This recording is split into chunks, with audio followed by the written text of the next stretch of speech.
Assalamualaikum warahmatullahi wabarakatuh. Alhamdulillah, kalimat suci, kalimat mulia, kalimat sempurna yang selalu kita ucapkan kepada Zat yang Maha Suci, Maha Sempurna dan juga Maha Mulia. Allah yang Maha Kuat dan Maha Perkasa, satu-satunya Raja, Pemilik, Pencipta dan Pengurus serta pengawas semua yang di langit dan di bumi, dan tidak ada sekutu baginya dalam segala kegiatannya. Allah yang Maha Kuat dan Maha Perkasa telah menggantungkan segala kebutuhan kita dengan kalimat sederhana tetapi penuh dengan kemuliaannya, itu Alhamdulillah. Maka sangat wajar kalau kita selalu mengucapkan kalimat ini. Juga kita banyakkan salam hormat kita kepada manusia terbaik, manusia yang telah dipilih oleh Sang Pencipta Allah. Diperintahkan untuk setiap manusia menjadikan manusia ini sebagai suri tauladan, menciplak hidupnya bagian daripada agama yang diperintahkan oleh Sang Pencipta Allah. Makannya, minumnya, pakaiannya, berumah tangga, berekonomi, berinteraksi dan bergaul, serta juga bagaimana berpolitik. Seluruh lini kehidupan sosok manusia yang dibutuhkan untuk roda kehidupan telah dicontohkan oleh manusia terbaik ini. Dan Sang Pencipta Allah memerintahkan agar kita semua yang sudah beriman kepada beliau, kepadanya, untuk menjadikan beliau sallallahu alaihi wasallam sebagai suri tauladan dan diucapkan salam hormat oleh Allah dan malaikatnya, serta jadikan ibadah buat kita. Maka sangat wajar kalau kita selalu mengucapkan salawat dan taslim kepada Nabi besar Muhammad sallallahu alaihi wasallam. Pada pertemuan kita yang sebelumnya sudah sempat kita panjang lebar menjelaskan bagaimana masuknya baginda Nabi sallallahu alaihi wasallam di Madinah dan 3 keputusan pondasi dasar dalam mendirikan negara yang diterapkan baginda Nabi sallallahu alaihi wasallam, yaitu membangun masjid sebagai basis kaum muslimin. Tepatnya dalam hitungan hanya beberapa hari saja beliau tiba di Madinah sudah membangun Masjid Quba dan Masjid Nabawi. Dan sudah kita sebutkan hikmah-hikmah daripada adanya masjid sebagai basis pertemuan kaum muslimin dan juga sebagai tempat untuk mengabsen tanda kutip diri mereka kepada Sang Pencipta Allah sehari 5 kali. Kemudian keputusan yang kedua adalah keputusan mempersaudarakan antara muslimin yang datang atau pendatang muhajirin dari Mekah dengan orang-orang yang mukim atau penduduk asli setempat Madinah. Dan ini juga sudah kita sebutkan bagaimana prosesinya dan juga apa hikmahnya. Kemudian yang ketiga adalah baginda Nabi SAW menerapkan peraturan pemerintahan sesuai dengan hukum Allah, di mana seluruh masyarakat Madinah termasuk orang-orang kafir wajib mengikuti peraturan Sang Pencipta Allah. Dan sudah kita sebutkan ada 2 hal dalam poin ini, yaitu peraturan dengan orang-orang Yahudi di Madinah dan orang-orang sebagian yang masih musyrik dari orang-orang asli Madinah, dan juga untuk penduduk Mekah dari orang-orang Quraisy kalau datang ke Madinah untuk tidak dijamu dan juga tidak memberikan kepada mereka jaminan keamanan.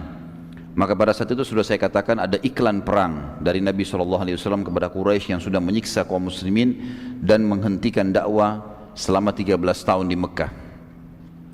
Juga sudah kita sebutkan teman-teman sekalian kejadian-kejadian besar yang terjadi sebelum perang Badr. Banyak sekali kejadian di tahun pertama Hijriah, menikahnya Nabi SAW dengan Aisyah, kemudian digenapkannya atau dilengkapkannya tata cara sholat seperti kita sekarang, yang tadinya cuma 2 rakaat semuanya, maka duhur ditambah 2, asar ditambah 2, maghrib ditambah 1, isya ditambah 2, dan itu juga di tahun pertama Hijriah. Juga dikumandangkan atau pertama diperintahkannya azan, karena memang azan belum ada di Mekah, tapi terjadi di tahun pertama Hijriah. Kemudian juga meninggalnya As'ad bin Zurarah radhiyallahu anhu, sahabat Nabi yang mulia yang pertama kali mendirikan sholat Jumat. Dan ada beberapa kejadian-kejadian besar yang sudah kita sebutkan, termasuk diperintahkannya puasa Ramadan di tahun kedua dari masa hijrah Nabi SAW. Kemudian ada banyak peperangan-peperangan Nabi SAW atau upaya Nabi SAW bersama dengan sahabat yang Nabi SAW membentuk mereka dalam bentuk sariyah. Dan sariyah sudah saya bahasakan, setiap pasukan yang kurang dari 100 orang namanya sariyah. Dan Nabi SAW memiliki strategi perang yang seperti ini, sering mengutus suruh 10 orang, 8 orang, 20 orang, pokoknya dia di bawah 100 orang. Pasukan ini hanya untuk menyerang di waktu-waktu tertentu yang diperintahkan Nabi SAW, musuh walaupun jumlah mereka besar, dan ini banyak sekali yang berhasil, banyak sekali yang berhasil. Kemudian ada peperangan yang di atas 100 orang tapi beliau SAW tidak hadir, namanya Ma'rakah. Dan ada peperangan dihadiri Nabi SAW langsung di atas 100 orang, namanya Ghazwah.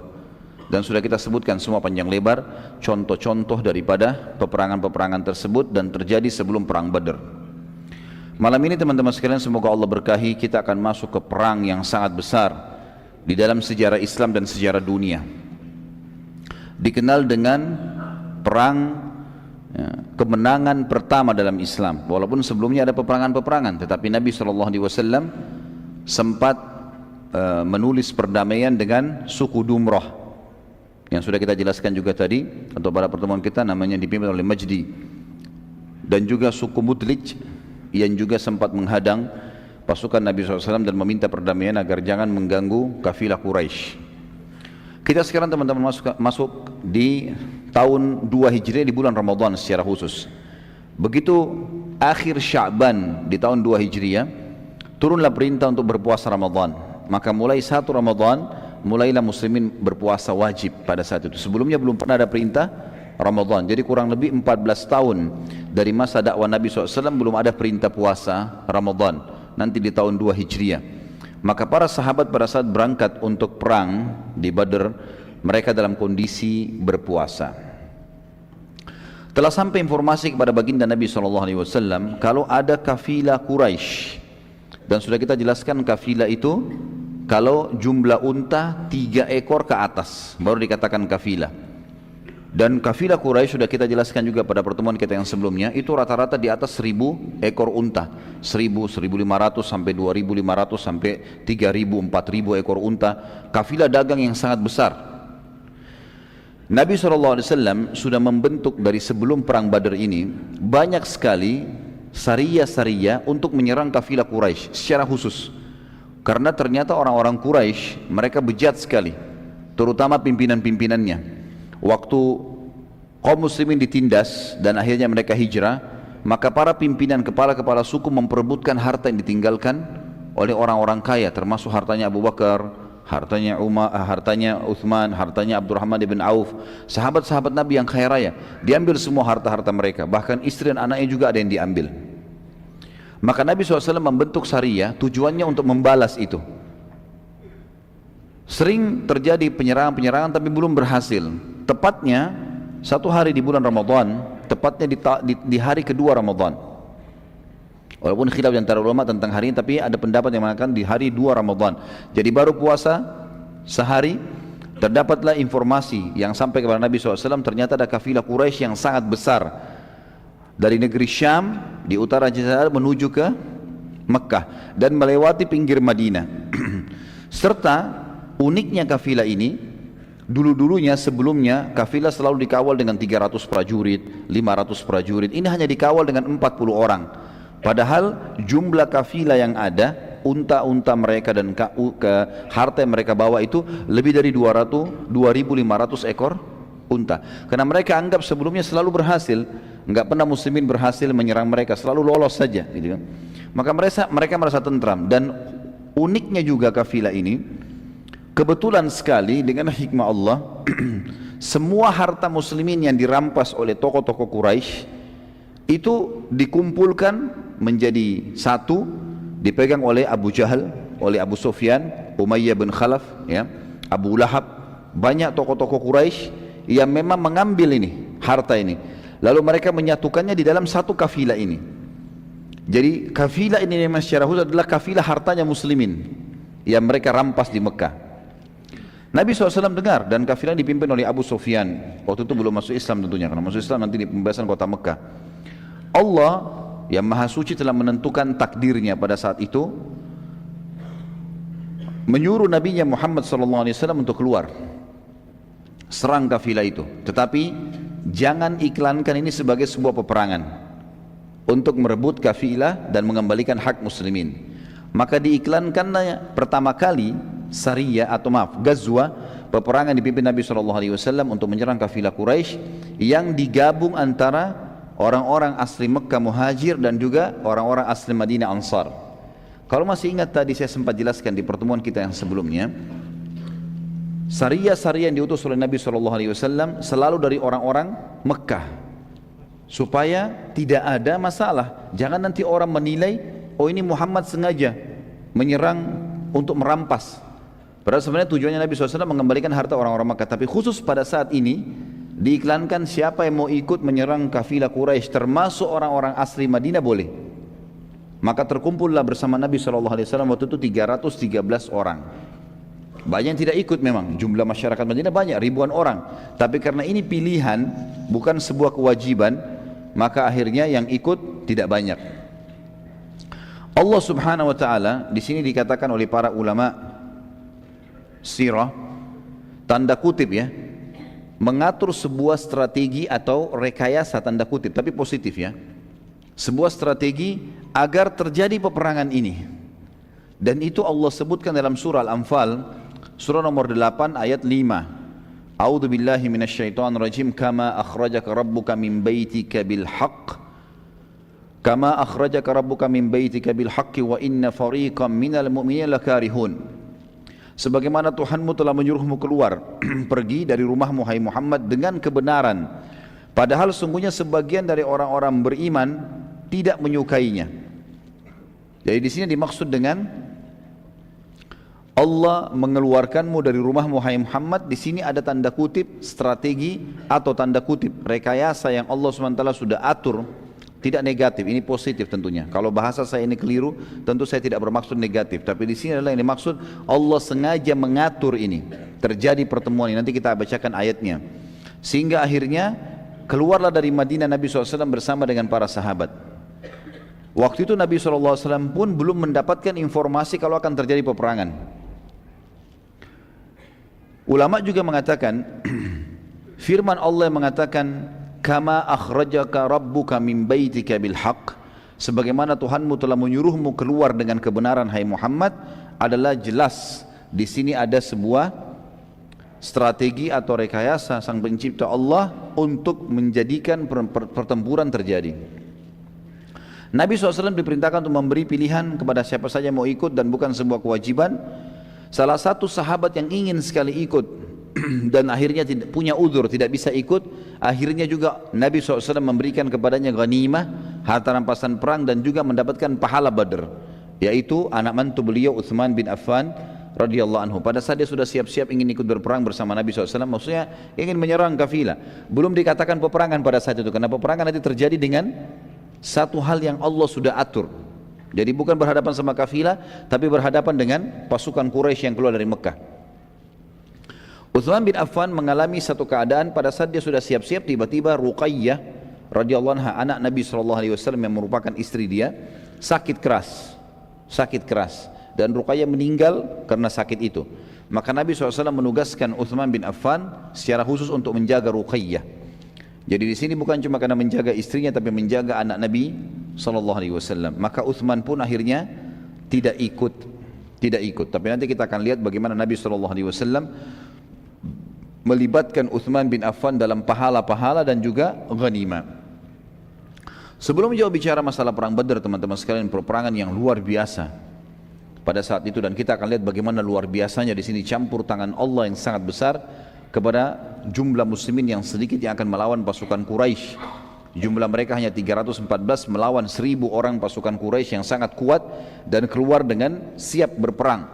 Tentu teman-teman sekalian, kalau Sariyah atau Ghazwah, karena Nabi SAW sini iklankan sendiri akan keluar, tapi jumlahnya cuma 300 saja.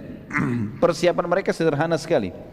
Bahkan banyak sahabat tidak pakai baju besi yang biasanya mereka pakai untuk peperangan besar. Banyak di antara mereka yang hanya memegang tombak. Banyak di antara mereka hanya membawa sebilah pedang saja. Banyak di antara mereka yang cuma membawa beberapa anak panah, yang tadinya mestinya kalau peperangan minimal memiliki 100 anak panah, 150 anak panah. Tapi ini hanya beberapa anak panah, 5-6 anak panah saja. Karena mereka anggap ini bukan peperangan, menyerang kafilah. Kafilah dijaga oleh 40 orang. Jumlah mereka 314 orang, gitu kan? Dalam pandangan mereka, kalaupun berhasil maka pasti menang. Sebelum membaca panjang lebar itu atau mengetahui tentang peperangan Badar yang mulia, Kita akan lihat dulu ada satu keajaiban yang terjadi, yaitu mimpi Atiqah binti Abdul Muttalib. Dan ini jarang sekali orang mengetahui tentang kejadian ini, padahal sebenarnya ini berhubungan sekali dengan perang Badr. Sebagian ulama sirah juga menyebutkan tentang riwayat ini, dan riwayat ini sahih tentang mimpi Atiqah binti Abdul Muttalib adalah tante Nabi SAW. Waktu itu Atiqah belum masuk Islam. Ini bersaudara dengan Abbas, juga belum masuk Islam pada saat itu. Abbas nanti masuk Islam di pembebasan, sebelum pembebasan kota Mekah beberapa saat. Atiqah, teman-teman sekalian, 3 hari sebelum terjadi perang Badar sempat mimpi di Mekah, dan mimpinya itu membuat dia ketakutan sekali, karena pada malam itu Atiqah mimpi ada seseorang yang dia lihat datang dari kejauhan, kemudian naik ke atas sebuah bukit tinggi di Mekah. Kemudian orang itu teriak dengan suara keras menuju ke arah Mekah, dan suara itu masuk kepada semua rumah penduduk Mekah, yang bunyinya kurang lebih dalam terjemahan bahasa Indonesianya, wahai para pengkhianat, wahai para penjahat, siap-siaplah menghadapi kematian kalian dalam 3 hari lagi. Orang tersebut terus saja berteriak-teriak dalam mimpi Atiqah sampai dia memasuki Mekah dan keliling Ka'bah, kemudian terus menteriakkan kalimat tersebut, wahai para pengkhianat, wahai para penjahat, siap-siaplah menghadapi kematian kalian 3 hari lagi.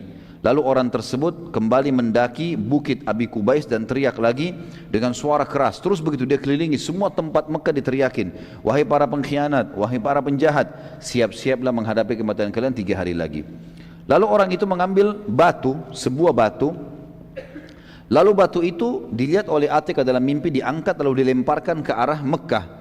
Dan batu itu tiba-tiba menjadi sebuah serpian, atau menjadi serpian-serpian batu yang banyak, dan menimpa semua rumah di Mekah. Gak ada yang tidak kena, semua kena rumah itu dengan batu itu. Ini mimpinya Atiqah, dan mimpi ini disebut oleh para ahli sejarah dengan mimpi Atiqah, judulnya begitu. Ini tante Nabi SAW. Atiqah lalu menceritakan pada saat bangun kaget, dia cerita sama saudaranya Abbas bin Abdul Muttalib, taman Nabi SAW, yang pada saat itu masih dalam keadaan kafir. Abbas pun sangat ketakutan, karena ini berarti akan ada peperangan, tetapi mereka belum tahu apakah dari muslimin atau dari orang lain. Ini menandakan Mekah akan ditimpa kekalahan, akan hancur dan seterusnya, akan sedih, tapi belum jelas apakah dari muslimin atau orang lain. Pada saat itu Abbas pun mau menceritakan, takutnya nanti salah. Maka Abbas bersahabat dekat dengan satu orang namanya Al-Walid bin Utbah.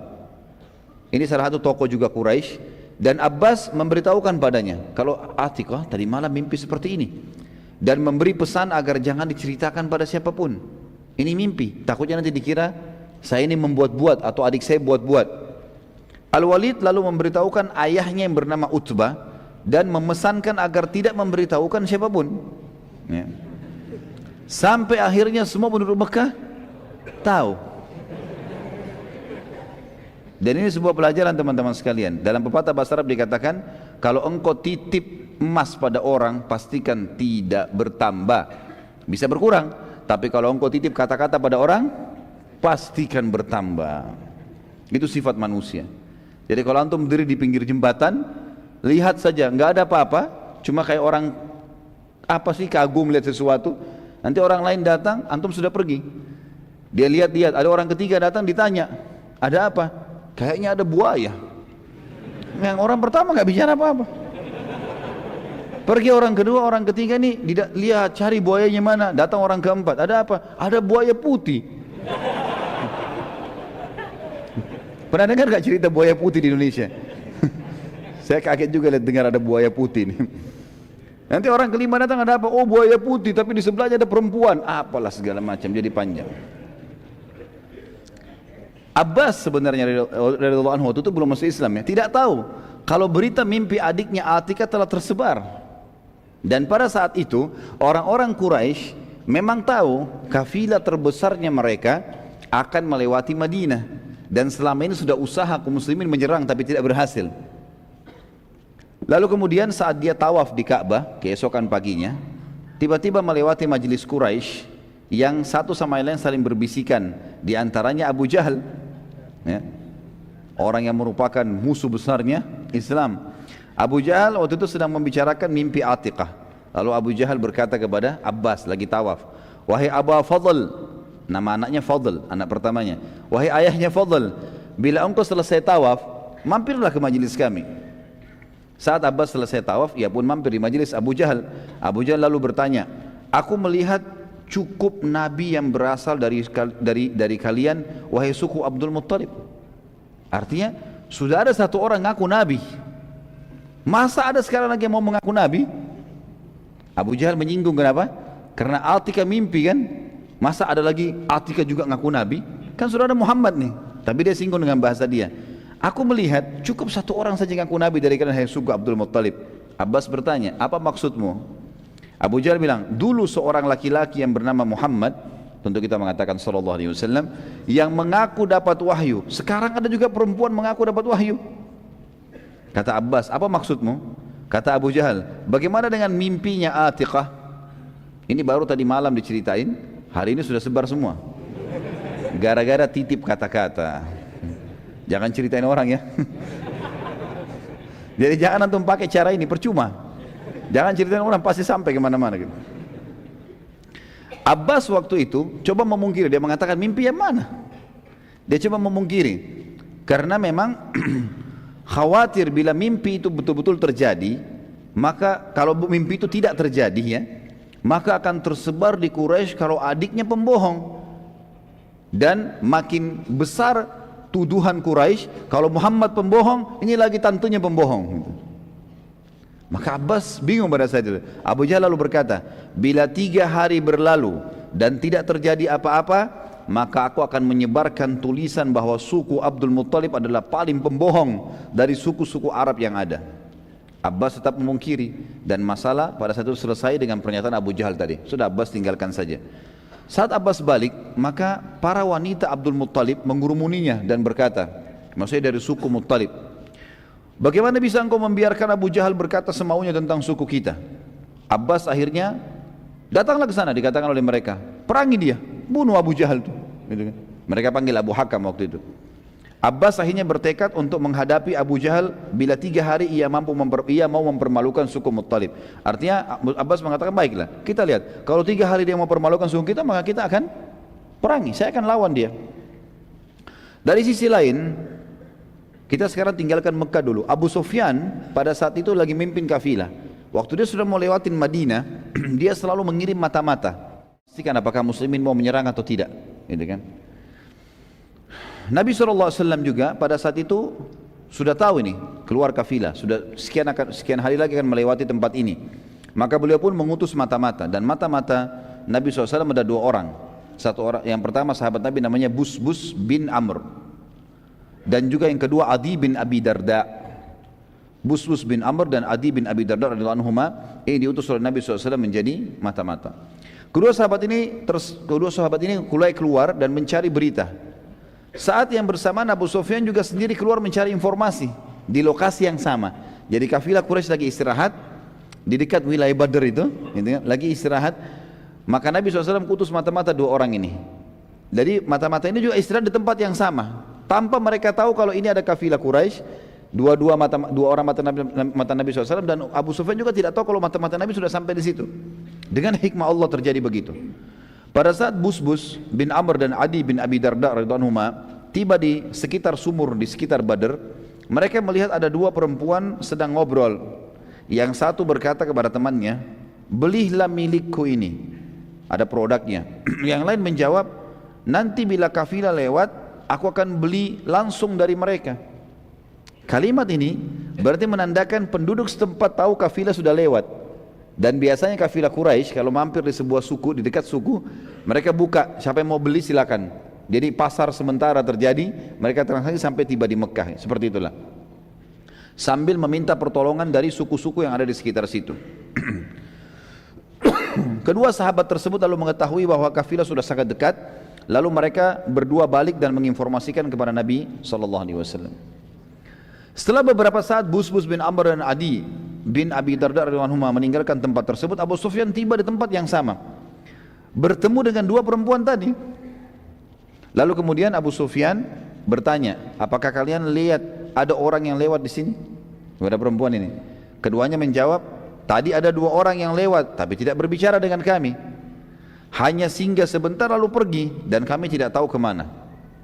Abu Sufyan lalu mendatangi tempat Busbus bin Amr radhiyallahu anhu dan juga Adi bin Abi Darda radhiyallahu anhu yang singgah tadi, kemudian menemukan bekas kotoran unta mereka.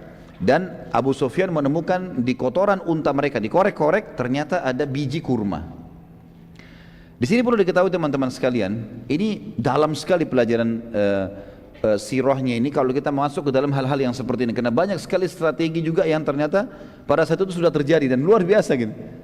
Abu Sufyan tahu sekali di antara semua suku Arab hanya orang-orang Madinah saja yang memberikan unta mereka makan kurma, yang lain tidak ada, makanya daun biasa. Karena kayahnya Madinah pada saat itu dengan kurma, dan kurma itu dianggap makanan elit ya, makanan manusia.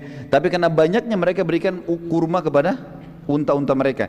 Abu Sufyan bisa dengan jeli pada saat itu memeriksa kotoran yang ada di situ dari dua orang sahabat ini, dan dia tidak tahu kalau ini sahabat, dia cuma mau tahu ini dari Madinah atau bukan. Dikorek, ditemukan memang ada biji-biji kurma. Maka Abu Sufyan akhirnya tahu kalau ini pasti mata-mata Madinah.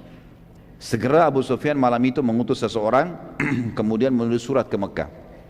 Wahai Quraisy, lalu disebut satu-satu pemilik harta, Umayyah bin Khalaf, Abu Lahab,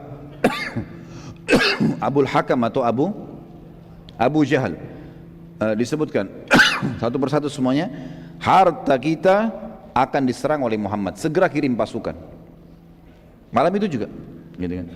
Jadi bagaimana jelinya mereka pada saat itu teman-teman tahu kalau ini ada penyerangan atau tidak ada penyerangan. Mungkin kalau kita sepertinya tidak periksa kotorannya unta, tapi ini begitu jelinya, dan memang mereka tahu itu. Terjadilah pengiriman surat. Abu Sufyan memilih seseorang yang memang terkenal sekali, orang ini spesialisnya nyebarin isu. Ada orang begitu, subhanallah ya. Nanti lihat bagaimana caranya dia sebarin isu ya, luar biasa caranya. Jadi kalau ada orang yang seperti ini sekarang mungkin sudah belajar dari zaman jahiliyah. Ada orang namanya Damdam bin Amr. Damdam bin Amr ini terkenal di Mekah, spesialis menyebarkan isu dan membuat massa langsung bisa percaya. Sekian banyak massa dipercaya sama dia.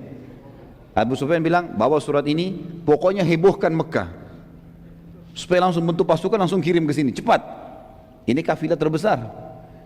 Dan seluruh pemimpin Quraisy punya harta di sini.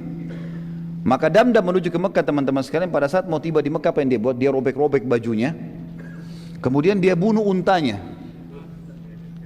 Darah untanya dilumuri di badannya semua. Semua dilumuri, sampai di kepalanya dilumuri darah semua. Pada saat dia masuk ke Mekah, dia sambil teriak-teriak. Pemandangan ini tentu seakan-akan perang sudah terjadi. Darah semua, robek-robek baju gitu kan. Pada saat tiba di wilayah namanya Bata ya, Bata ini sebuah wilayah disebutkan, artinya sudah terjangkau. Pintu gerbang sudah kelihatan, penjaga pintu gerbang sudah kelihatan. Di atas benteng Mekah sudah ada pasukan-pasukan, ada prajurit yang jaga.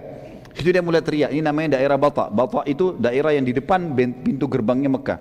Dia teriak Al-Gauth, Al-Gauth, artinya pertolongan, pertolongan gitu kan. Dalam kondisi berdarah-darah semua ini, tapi darah unta ya. Al-Latima, Al-Latima, Al-Latima itu penyerangan, penyerangan gitu kan.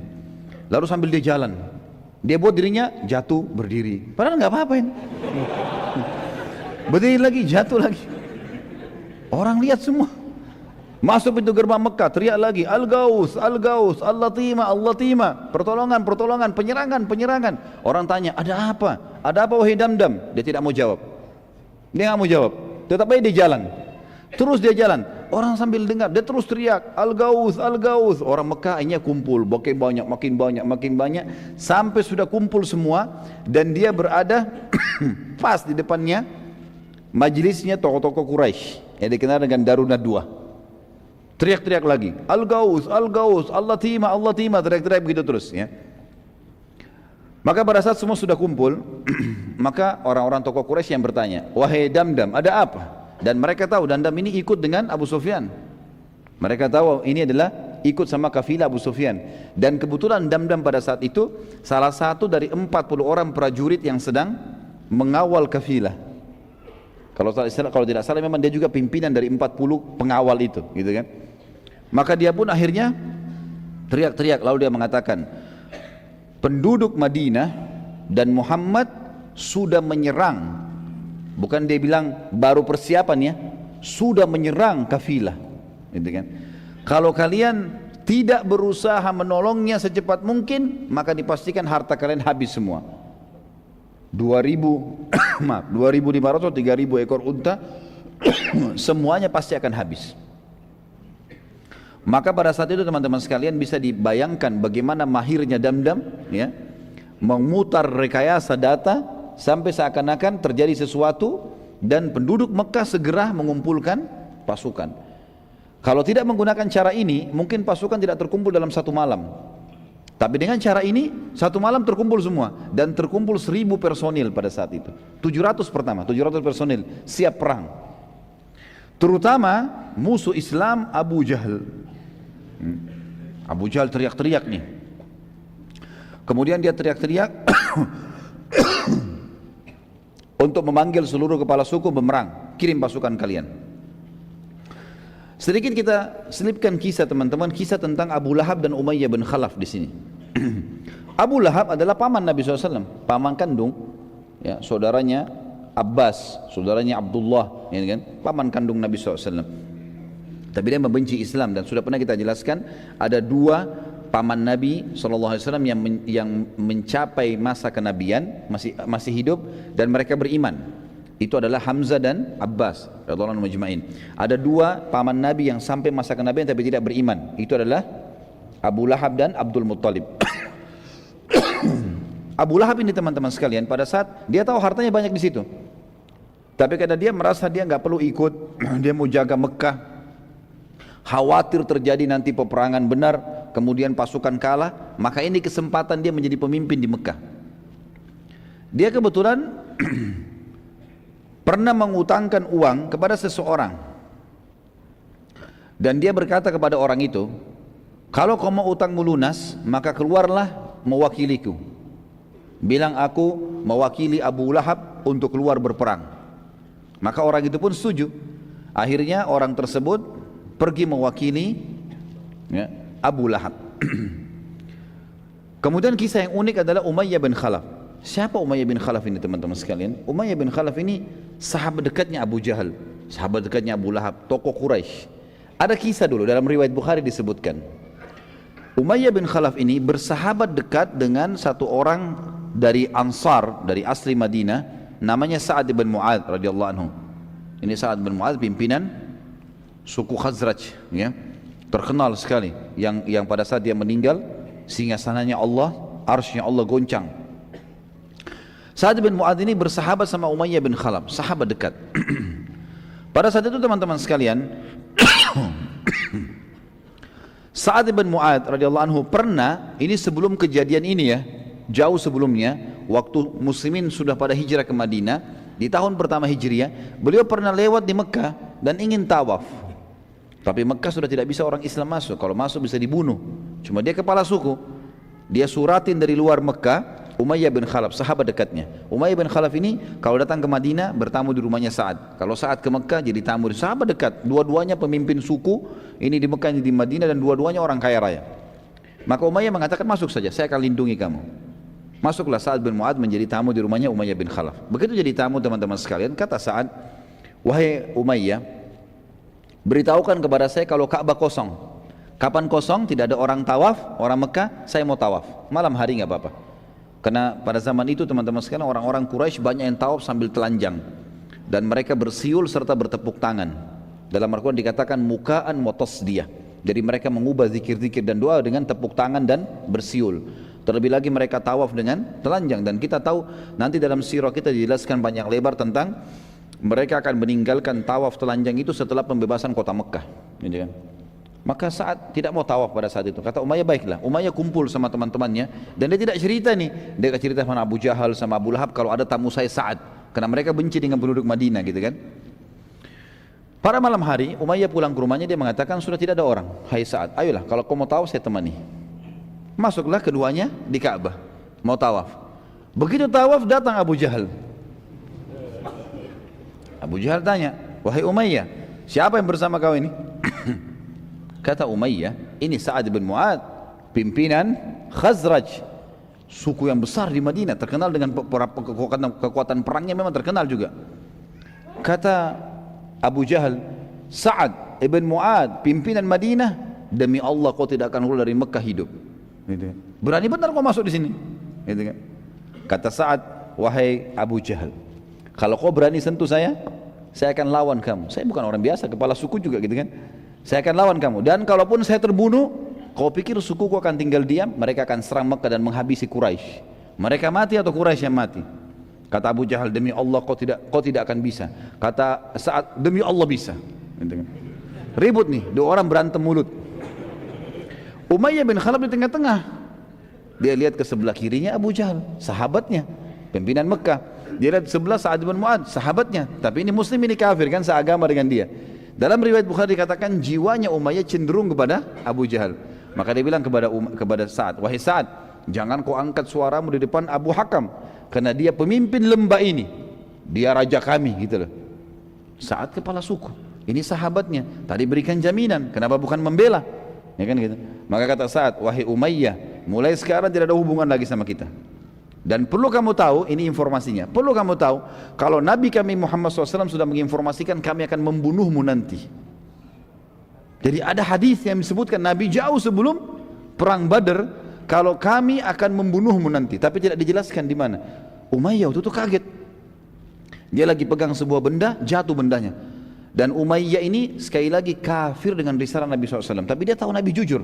Apa dia bilang? Apakah Muhammad menjelaskan? Apakah Muhammad menjelaskan di mana aku akan dibunuh? Kata Sa'ad, tidak ada informasi. Tapi kami akan membunuhmu, itu pasti. Gitu kan? Maka pada saat itu teman-teman sekalian, dalam riwayat yang dikatakan Umayyah pun bingung. Maka Umayyah meninggalkan dua-duanya, pulang ke rumahnya. Rupanya karena Umayyah pergi, Abu Jahal takut juga. Nggak jadi berantem nih. Abu Jahal tinggalkan juga. Sa'ad bin Mu'ad pulang ke Madinah. Karena nggak jadi pertengkaran, dia sudah pulang gitu kan. Pulang ke Madinah. Umayyah bin Khalaf dinukil riwayat oleh beberapa orang sahabat yang waktu itu memang masih ada di Mekah, belum masuk Islam, menyaksikan Umayyah untuk pulang ke rumahnya sambil dia ngomong sendiri di jalan. Dia mengatakan, demi Allah Muhammad tidak pernah dusta.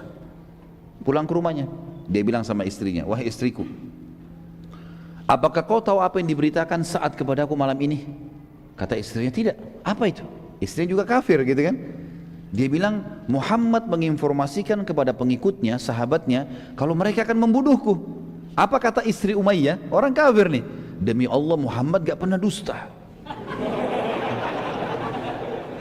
Ini luar biasa nih pengakuan mereka tentang kejujuran Nabi SAW. Demi Allah Muhammad gak pernah dusta. Tapi apakah ada informasi di mana kau akan dibunuh? Dia bilang, saya sudah tanya kepada Sa'ad, tapi Sa'ad bilang tidak ada informasi dan tidak jelas kapan. Tapi istriku, saya pastikan pada kamu kalau saya tidak akan keluar dari Mekah. Pokoknya saya akan di sini teruslah. Saya nggak akan keluar dari Mekah. Baik, ini teman-teman sekalian, kejadian ini 3 bulan sebelum kejadian penyerangan, akan terjadi penyerangan kafilah Quraisy. Jadi Umayyah bin Khalaf ini berpegang terus pada kejadian itu. Waktu Abu Jahal keliling motivasi orang Mekah, ayo pasukan, ayo berkumpullah, peranglah, harta kita akan diambil. Terkumpul 700 orang. Setiap suku punya 100 orang. Umayyah bin Khalaf, ada 7 suku bergabung. Umayyah bin Khalaf ini punya suku teman-teman di Mekah, pas prajuritnya paling banyak 300 orang. Umayyah duduk depan Ka'bah. Pasukannya 300 duduk depan dia. Enggak ada yang ikut nih. Abu Jahal lewat. Abu Jahal bilang, wahai Umayyah, kenapa kau tinggal di sini? Kenapa enggak gabung? Ayo bergerak, hartamu juga ada di situ, akan diambil. Kata Umayyah apa? Wahai Abu Hakam, apa kau lupa ceritanya Sa'ad bin Mu'ad? Kalau Muhammad sudah menginformasikan akan membunuhku. Makanya Abu Jahal bilang, kenapa kau percaya itu dusta? Enggak usah percaya, enggak benar. Keluarlah, bergeraklah. 300 orang ini paling banyak, gitu kan? Dia bilang, demi Allah saya enggak mau. Abu Jahal bingung, ini pasukan paling besar, gimana caranya? Dia pulang ke rumahnya, dia ambil dupa, teman-teman sekalian. Waktu itu ada dupa, khusus baunya itu kalau kecium bau perempuan.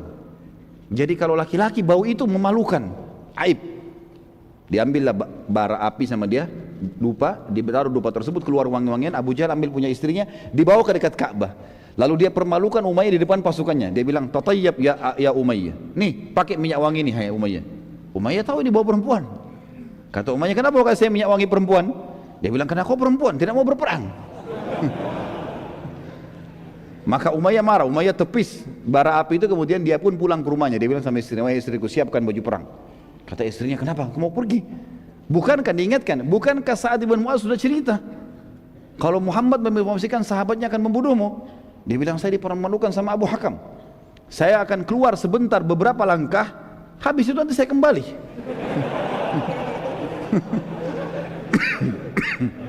Maka yang terjadi teman-teman sekalian, pada saat itu istrinya pun menyiapkan. Subhanallah, setiap kali pasukan Quraisy yang 1000 terkumpul 1000 akhirnya kan, setiap kali istirahat menuju ke Madinah, menuju ke Badr, setiap kali istirahat Abu Jahal selalu datang pertama ke Umayyah. Wahai Umayyah, kau berdiri duluan, dijaga sampai tergiring ke perang Badr. Dan nanti kita akan ceritakan terbunuhnya dia di perang Badr. Ini salah satu mukjizat baginda Nabi sallallahu alaihi wasallam.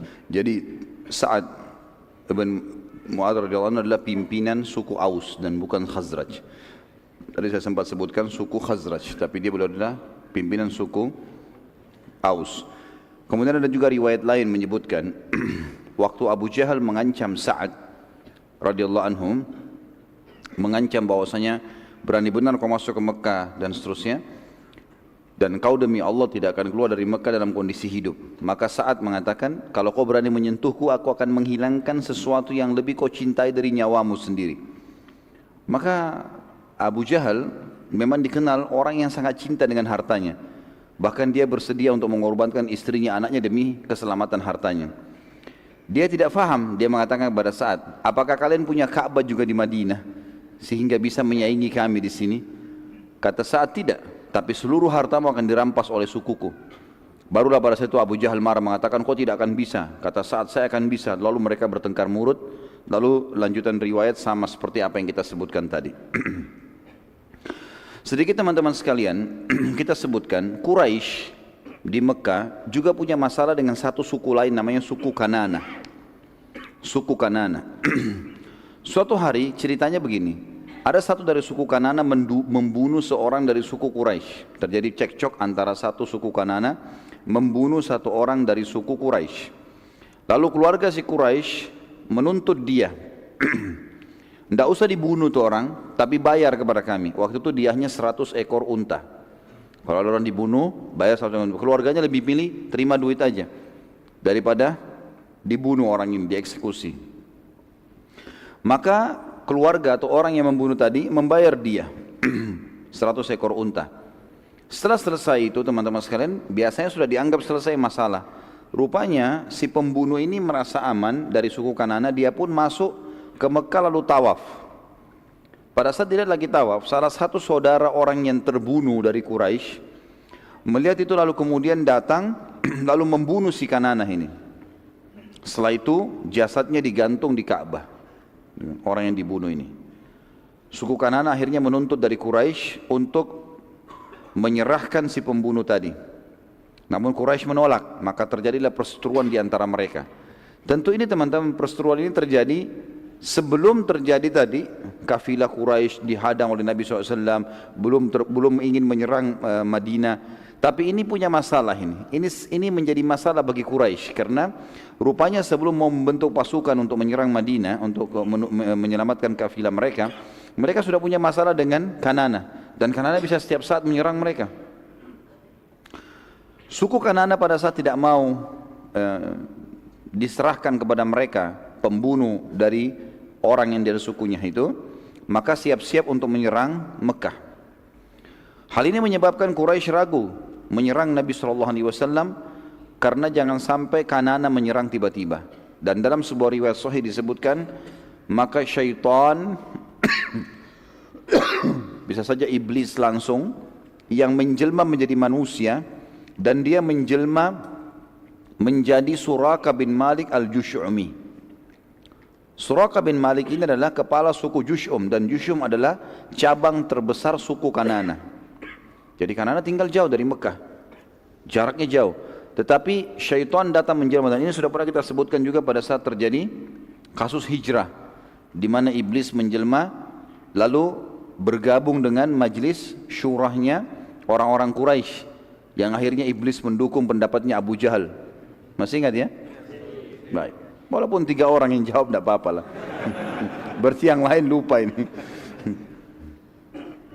Akhirnya teman-teman sekalian, syaitan menjelma jadi Suraka bin Malik Al-Jushumi. Nanti ini masuk Islam orang ini. Dan Suraka bin Malik ini yang sempat mengejar Nabi SAW waktu hijrah, yang akhirnya kudanya tenggelam, dia jatuh, dia dapat surat jaminan dan seterusnya.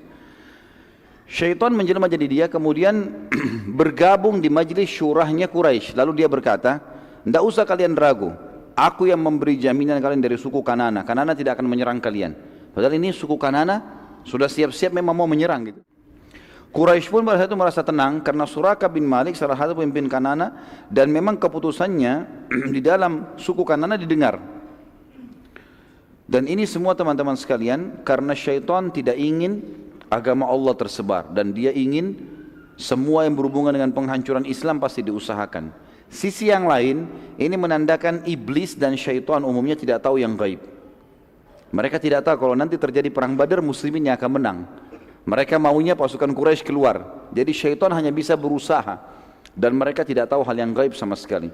Mereka berusaha menggoda kita, kalau kita tepis maka dia tidak tahu berhasil atau tidak, atau akan berpengaruh atau tidak tahu. Seperti itulah. Maka akhirnya orang-orang Quraisy berhasil terpengaruh oleh pendapat syaitan tadi, dan akhirnya mereka keluar. Dan Allah menceritakan masalah itu dalam surah Al-Anfal. Surah Al-Anfal ini banyak menceritakan tentang perang Badr. Surah nomor 8 ayat 48. A'udzu billahi minasyaitonir rajim. Wa idz zayyana lahumus syaitanu a'malahum wa qala la ghaliba lakumul yawma minan nasi wa inni jarul lakum. فلما تراءت الفئتان نقص على عقبيه وقال إني بريء منكم إني أرى ما لا ترون إني أخاف الله والله شديد العقاب. Dan ingatlah ketika syaitan menjadikan mereka memandang baik pekerjaan mereka dan mengatakan, tidak ada seorang pun yang dapat menang terhadap kalian pada hari ini. Maksudnya tadi ini cerita tentang syaitan yang menjelma jadi Suraka bin Malik memotivasi Quraisy untuk menyerang Nabi SAW. Maka syaitan berkata, tidak ada seorang manusia pun yang bisa menang terhadap kalian pada hari ini, dan sungguhnya saya ini pelindung kalian.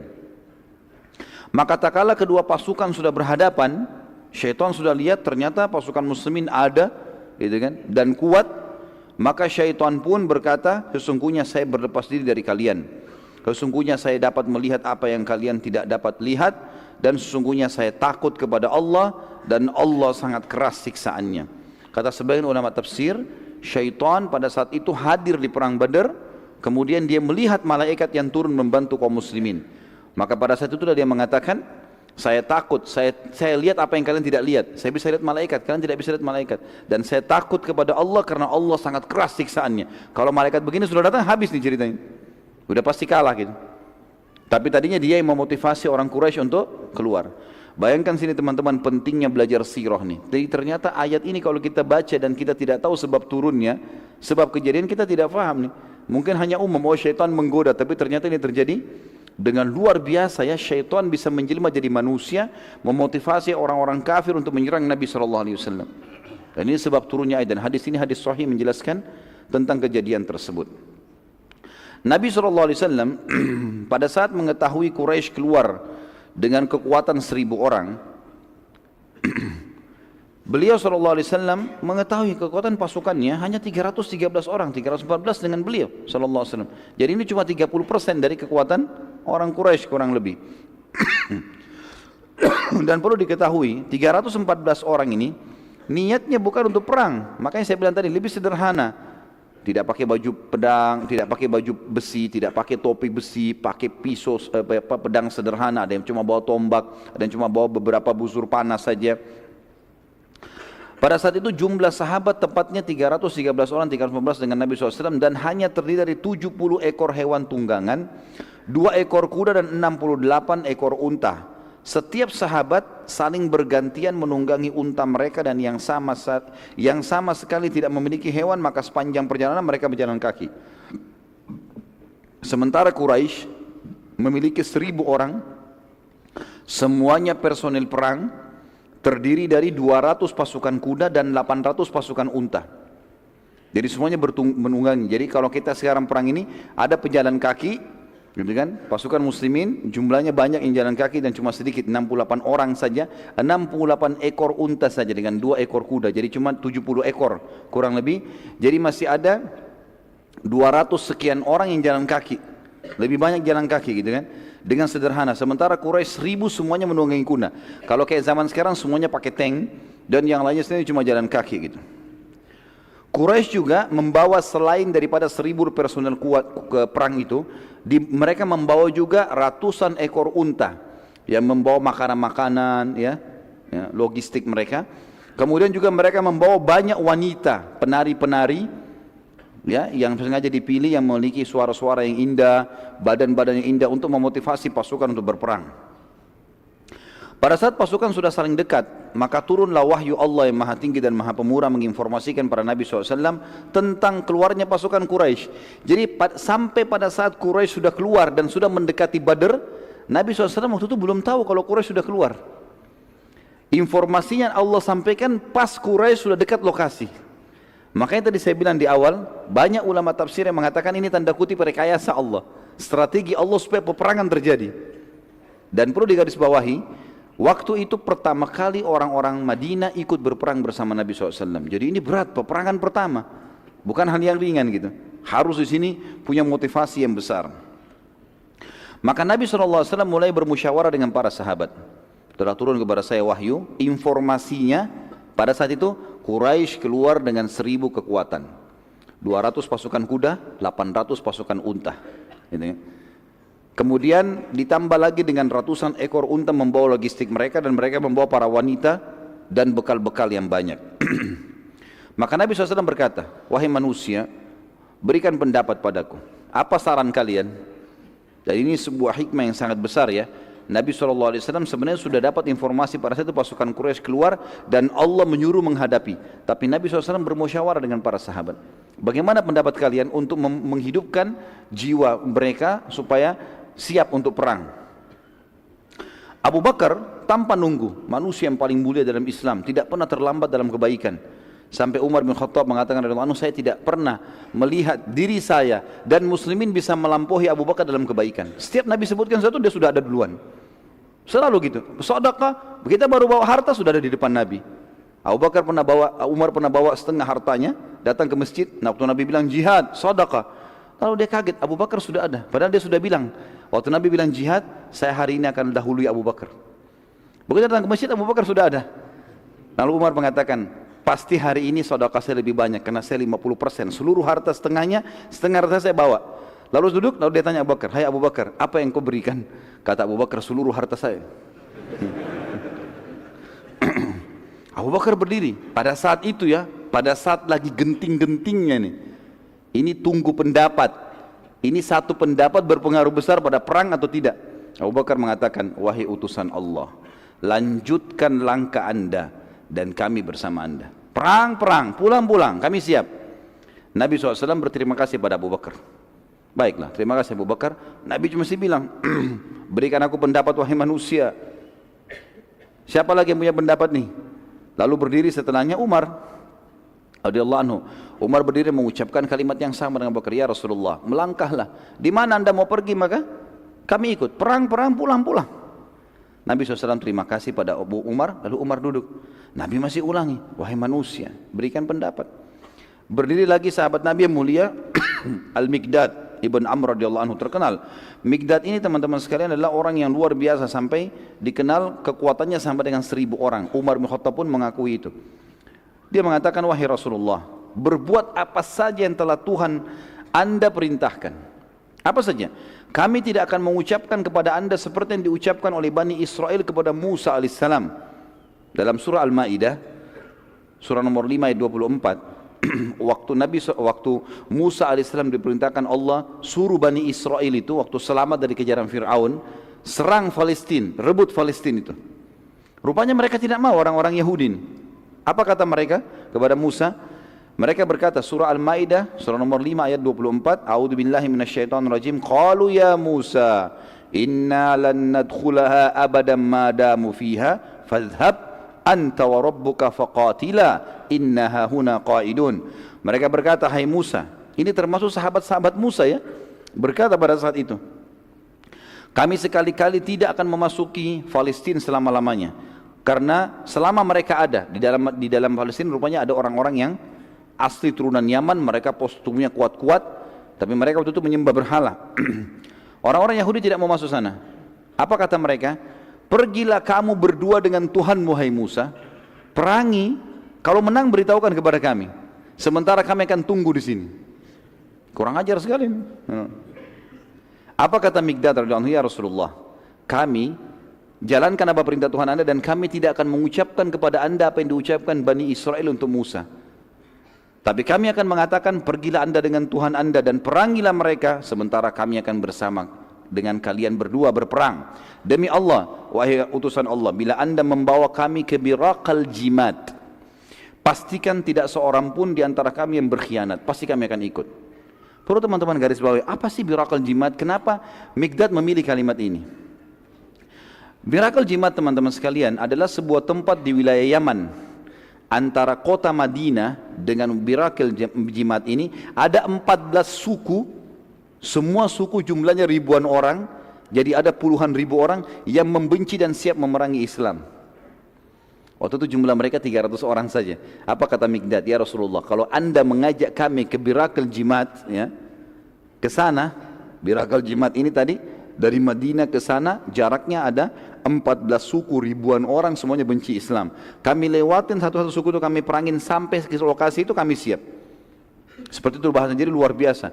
Artinya jangan Anda menyuruh kami berperang satu peperangan, 14 peperangan pun kami siap. Kalimat yang luar biasa. Kata sahabat yang merawikan hadis ini, sungguh Mikdad telah mengucapkan kalimat di perang Badar yang aku berharap aku yang mengucapkannya, karena kalimat itu lebih aku cintai daripada humurun ni'am, atau nikmat yang terbesar, gitu kan. Karena kalimat ini mulia sekali. Nabi SAW masih belum puas. Beliau berterima kasih pada kita lalu mengatakan, wahai manusia, berikan pendapat. Masih kurang kalau cuma 3 orang. Ayo, siapa lagi yang bisa pendapat? Ahli sejarah mengatakan, sebab Nabi SAW terus meminta pendapat karena semua yang memberikan pendapat dari Abu Bakar, Umar, Mikdad radhiyallahu anhu ini adalah orang-orang Mekah semua. Orang-orang Mekah wajar karena mereka masih marah sama Quraisy, perilaku-perilaku yang jahat. Belum ada satupun orang Madinah yang memberikan pendapat nih. Makanya Nabi tanya terus, wahai manusia. Tapi Nabi punya tata krama. Nabi enggak bilang, wahai Ansar bagaimana kalian? Enggak. Wahai manusia, berikan pendapat lagi. Nabi tunggu terus.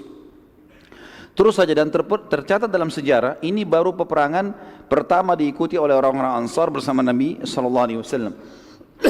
Dan perlu digarisbawahi teman-teman sekalian, di Bai'at Aqabah, pada saat Nabi SAW di Mekah dan orang-orang Quraisy, orang-orang Madinah datang membaiat Nabi SAW, memberikan kesetiaan, janji setianya, itu akan membela Nabi di Madinah, di kota Madinah. Di luar Madinah belum ada akad.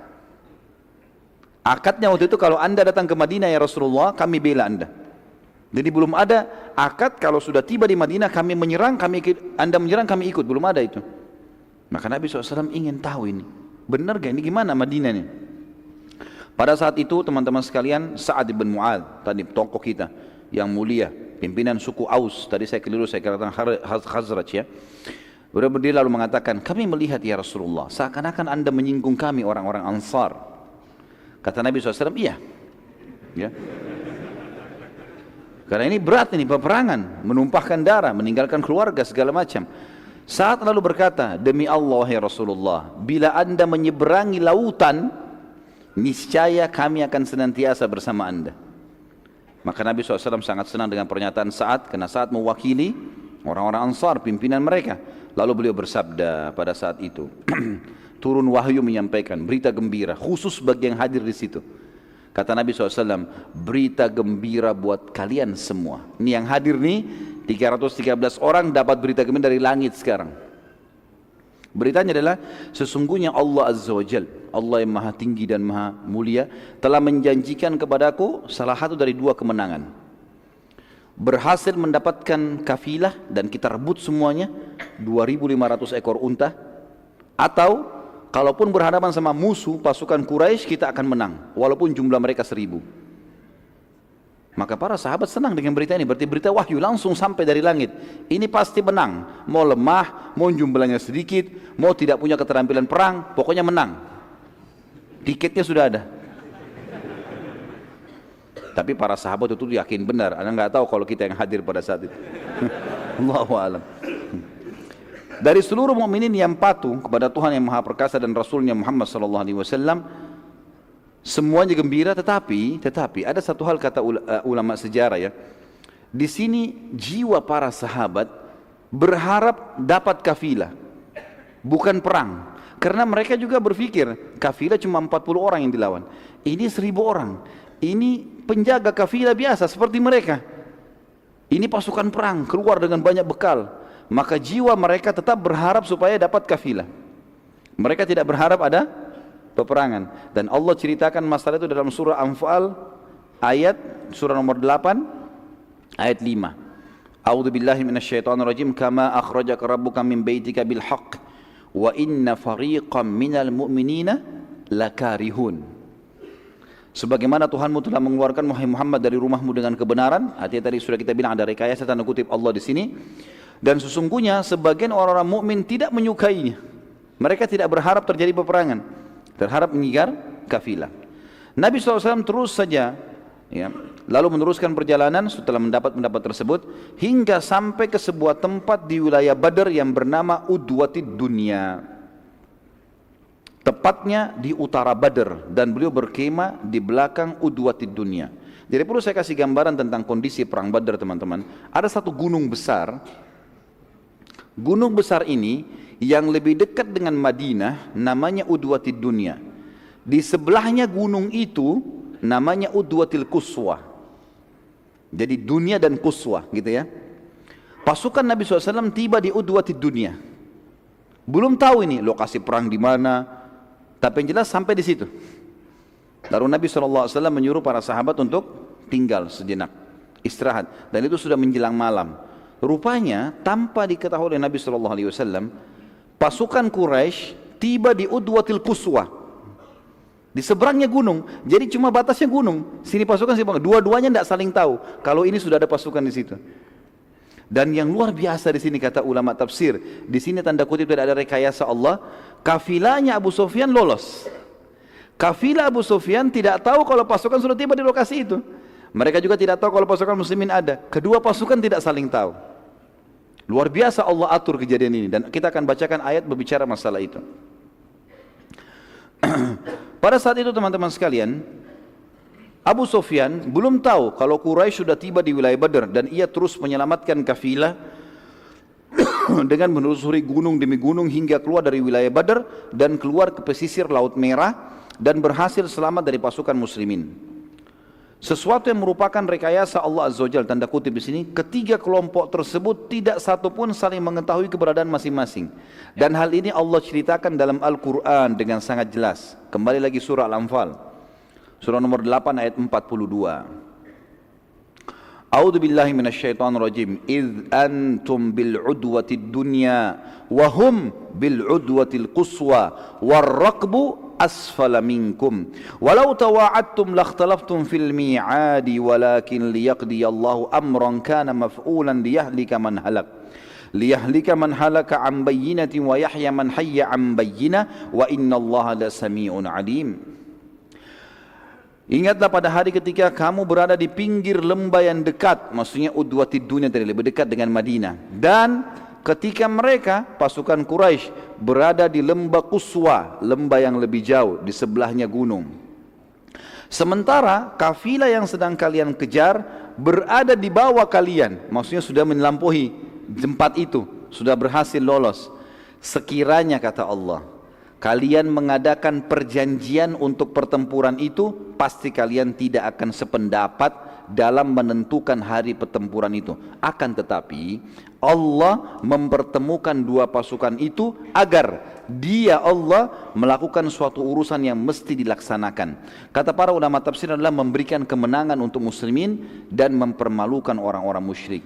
Yaitu kata Allah, agar orang yang binasa itu binasa selama-lamanya. Tokoh-tokoh Quraisy nanti kita lihat akan banyak yang mati di perang Badr, termasuk musuh Islam yang paling besar siapa? Abu Jahal. Dia akan binasa di sini nanti. Kita akan dengar kematiannya nanti. Gitu kan? Dengan keterangan yang yaitu orang agar binasa orang-orang yang ya selama-lamanya orang-orang yang yaitu agar orang yang binasa selamanya dengan keterangan yang nyata pasti mereka mati, dan agar orang yang hidup itu hidupnya dengan keterangan yang nyata pula. Maksudnya orang-orang beriman mereka tahu ternyata menang bisa didapatkan walaupun jumlah mereka lebih sedikit, dan mereka yakin mereka dalam keadaan benar. Sesungguhnya Allah Maha mendengar lagi Maha mengetahui. Ayat inilah teman-teman sekalian yang membuat para ulama mengatakan tadi ada rekayasa tanda kutip Allah yang Maha tinggi, karena Allah mengatakan kalau kalian janjian nggak bakal terjadi nih. Lokasi Allah yang tentukan, gitu kan? Pertemuan musuh Allah tentukan, kafilah Quraisy lolos Allah yang tentukan, semua sudah diatur. Dan kesimpulan sederhana kata para ulama sejarah, perang Badar telah diatur langsung oleh Allah Azza wa Jalla dari langit. Nabi SAW mengutus mata-mata untuk mengumpulkan informasi. Seperti biasa ikhtiar manusiawi. Dan perlu kita tahu Nabi SAW menggabungkan antara ikhtiar manusiawi beliau dengan wahyu yang turun. Selama wahyu belum datang beliau ikhtiar manusiawi. Jadi kan? Berusaha sampai wahyu datang meluruskan kalau salah atau membenarkan kalau benar. Nabi SAW mengutus beberapa mata-mata untuk mengumpulkan informasi. Saat itu terdapat 2 anak muda dari pasukan Quraisy yang sedang mencari air. Lalu mereka lewat dari Udwatil Quswa, mutar dari gunung. Mereka tidak tahu kalau ada pasukan muslimin. Lewat tengah-tengah pasukan muslimin. Mereka tidak tahu juga kalau ini pasukan. Pikirannya kemah. Orang lagi nginap malam-malam gitu. Lewat ditahan oleh pasukan muslimin. Ternyata pakai baju perang. Bahasanya bahasa orang Quraisy. Maka oleh pasukan muslimin ditangkap, ditawan. Lalu kemudian para sahabat ini mukuli. Kalian dari mana? Kalian orang kafilah Quraisy atau dari pasukan Quraisy? Mereka bilang kami dari pasukan Quraisy. Sahabat gebukin lagi. Enggak mungkin, kok pasti kalian dari kafilah. Karena sahabat berharap ini kafilah saja yang ditemuin, bukan pasukan. Terus saja digebukin. Sampai mereka kena kesakitan bilang, iya kami kafilah Quraisy. Begitu riwayatnya. Ini semua karena kejiwaan waktu itu masih belum pernah menghadapi peperangan. Dan mereka berat ini 300 orang lawan 1000 gitu kan. Nabi SAW pada saat selesai sholat subuh, karena ini sudah ditawan ya. Langsung beliau bersabda mengatakan Subhanallah, Maha Suci Allah. Saat mereka jujur pada kalian, kalian pukuli. Gitu kan.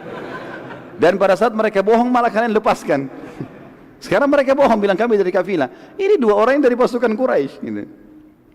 Abu Sufyan pada saat itu berhasil menyampaikan kafilah teman-teman sekalian, dan posisinya sudah berada jauh di belakang pasukan Quraisy, sudah menuju ke jalan Mekah. Abu Sufyan pun pada saat itu tahu informasi, dia kirim orang-orang tinjau lokasi, ternyata pasukan Quraisy dilihat sudah ada, sudah pagi hari, pasukan muslim sudah ada. Maka mulailah Abu Sufyan pada saat itu ngirim surat cepat kepada pasukan, hai Quraisy, kafilah kita sudah selamat. Maka pulanglah. Abu Sufyan suruh pulang, karena tujuan minta bantuan tadi untuk apa? Selamatkan kafilah, sudah selamat harta kita. Untuk apa perang? Ternyata peperangan tadi yang berat ini bukan cuma dirasakan oleh muslimin, orang kafir Quraisy pun berat. Mereka nggak mau perang, mereka tidak mau perang gitu kan? Karena kontak fisik langsung dengan muslimin belum pernah mereka hadapi, dan mereka khawatir itu. Mereka tahu ada konsep jihad, mereka berharap mati syahid, mereka tahu masalah itu. Suku Zumrah, satu suku besar Quraisy, pada saat menerima surat dari Abu Sufyan, mereka mengatakan, kita kan keluar untuk menyelamatkan kafilah, dan sekarang telah selamat, maka tidak perlu lagi ada peperangan. Akhirnya mereka semua kembali, dan tidak seorang pun dari mereka yang ikut berperang, sempat pulang. Gitu kan?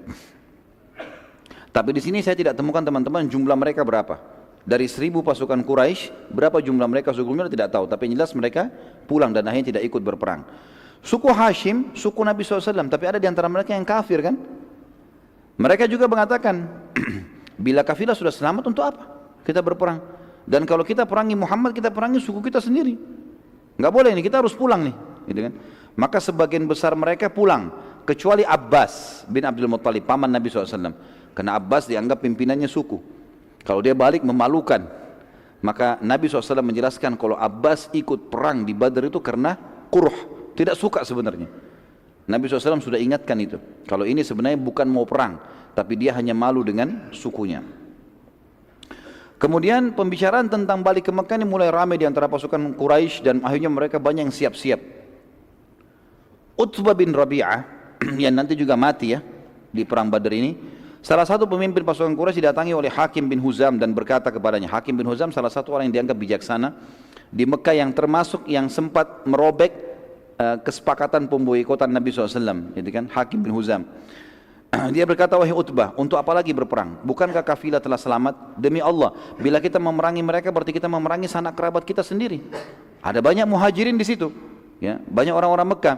Dan saat kita balik ke Mekah, maka pasti setiap individu di antara kita akan membenci satu sama yang lain, karena ia melihat kerabat orang yang telah membunuh ayahnya atau sanak kerabatnya. Kalau kita perang nih, kita bunuh misalnya, bunuh Abu Bakar, bunuh Umar, ini pasti ada kerabatnya di Mekah yang tahu nanti ini yang bunuh saudara saya. Nanti sulit itu nanti. Maka aku sarankan berbuat baiklah pada manusia, umumkan agar pasukan semua balik. Kenapa Hakim bin Huzam di sini mendatangi Utbah? Karena Utbah dianggap pada saat itu pimpinan perang. Iklankan supaya pulang. Utbah lalu mengiklankan, wahai sekalian manusia, tujuan kita keluar untuk menyelamatkan kafilah dan kafilah telah selamat, maka peperangan tidak diperlukan lagi. Mari kita balik ke Mekah. Panglima perangnya buat itu. Perhatikan di sini teman-teman sekalian ya. Orang yang paling benci dengan Islam, siapa dia? Abu Jahal berperang lagi di sini. Dia berperan lagi. Dia waktu dengar Utbah bilang itu pasukan perang, ini pimpinan perang. Maka dia melihat pasukan semua mulai siap-siap balik, maka Abu Jahal mendatangi satu persatu pasukan. Kenapa balik? Jangan balik, gitu kan. Teriak-teriak di pasukan, tidak ada yang mau dengar Abu Jahal. Tidak ada yang mau dengar, orang semua tidak mau perang. Dan dianggap dia bukan pimpinan perang. Abu Jahal lihat, di pasukan ternyata ada Amir al-Hadrami. Siapa Amir al-Hadrami teman-teman sekalian? Adalah ayahnya yang dibunuh anaknya oleh Abdullah bin Jahash. Kalau masih ingat tadi ada Sariyah ya, yang dibentuk Nabi SAW 8 orang, dipimpin Abdullah bin Jahash. Kemudian ada 2 orang sahabat, Utbah bin Ghazwan dan Sa'ad bin Abi Waqqas yang hilang, sisa 6 orang menyerang. Kan ada 2 orang dari orang Quraisy yang ditawan, 1 terbunuh. Yang terbunuh ini anaknya si Amir ini. Amir keluar ini untuk membalas kenapa anaknya dibunuh oleh Abdullah bin Jahash. Juga mau ikut pulang, Abu Jahal dekati. Dia mengatakan, wahai Amir, ya, dia bilang sama orang ini kan, wahai Amir, apa kau tidak lihat orang-orang semua akan kembali ke Mekah dan mereka tidak akan membalas kematian anakmu? Amir lalu terus dimotivasi oleh Abu Jahal, ingatlah darah anakmu tumpah, anakmu mati, dibunuh oleh Abdullah bin Jahash, itu pasukan muslim. Kalau kau sekarang biarkan mereka pulang dan kau tidak menarik pasukan ini, maka pastilah anak kamu tidak ada balasannya sama sekali. Dan percuma kalau dari Mekah. Terus dimotivasi dengan kalimat-kalimat sampai akhirnya Amir mendatangi atau pergi ke tengah-tengah pasukan, lalu ia duduk di atas tanah. Dia buru-buru ke depan pasukan, lalu duduk tiba-tiba di atas tanah. Orang semua jadi berhenti lihat. Kenapa ini Amir duduk di atas tanah? Kemudian Amir mengambil tanah dan dia taruh di kepalanya ya, sambil dia menangis dan mengatakan, sungguh kasihan aku, kalian tega meninggalkan membalas kematian anakku. Demi Allah, kalau anak seseorang dan kalian yang mati terbunuh, kalian tidak akan membiarkannya. Terus saja Amir nangis-nangis gitu kan, debu dilempar-lemparin ke pasukan gitu kan, sampai akhirnya seluruh pasukan kembali. Kesian nih Amir, kita bantu saja. Ini semua gara-gara idenya Abu Jahal. Saat itu teman-teman sekalian, tidak seorang pun dari Quraisy, juga muslimin saling tahu posisi satu sama yang lain, tentunya tidak saling tahu kalau pasukan. Nabi SAW keluar bersama Abu Bakar berdua ini, mengumpulkan informasi. Jadi 2 orang pun yang ditawan oleh muslimin, itu orang Quraisy tidak tahu, karena jumlah mereka besar. Nggak tahu kalau 2 orang, karena 2 orang ini tadinya yang ditawan oleh muslimin malam hari itu, mereka cuma tidak izin, mereka cuma keluar mau cari sumur.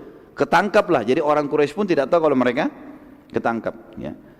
Maka Nabi SAW keesokan harinya, pagi hari itu, di waktu duha, beliau pun keliling, nyari-nyari informasi.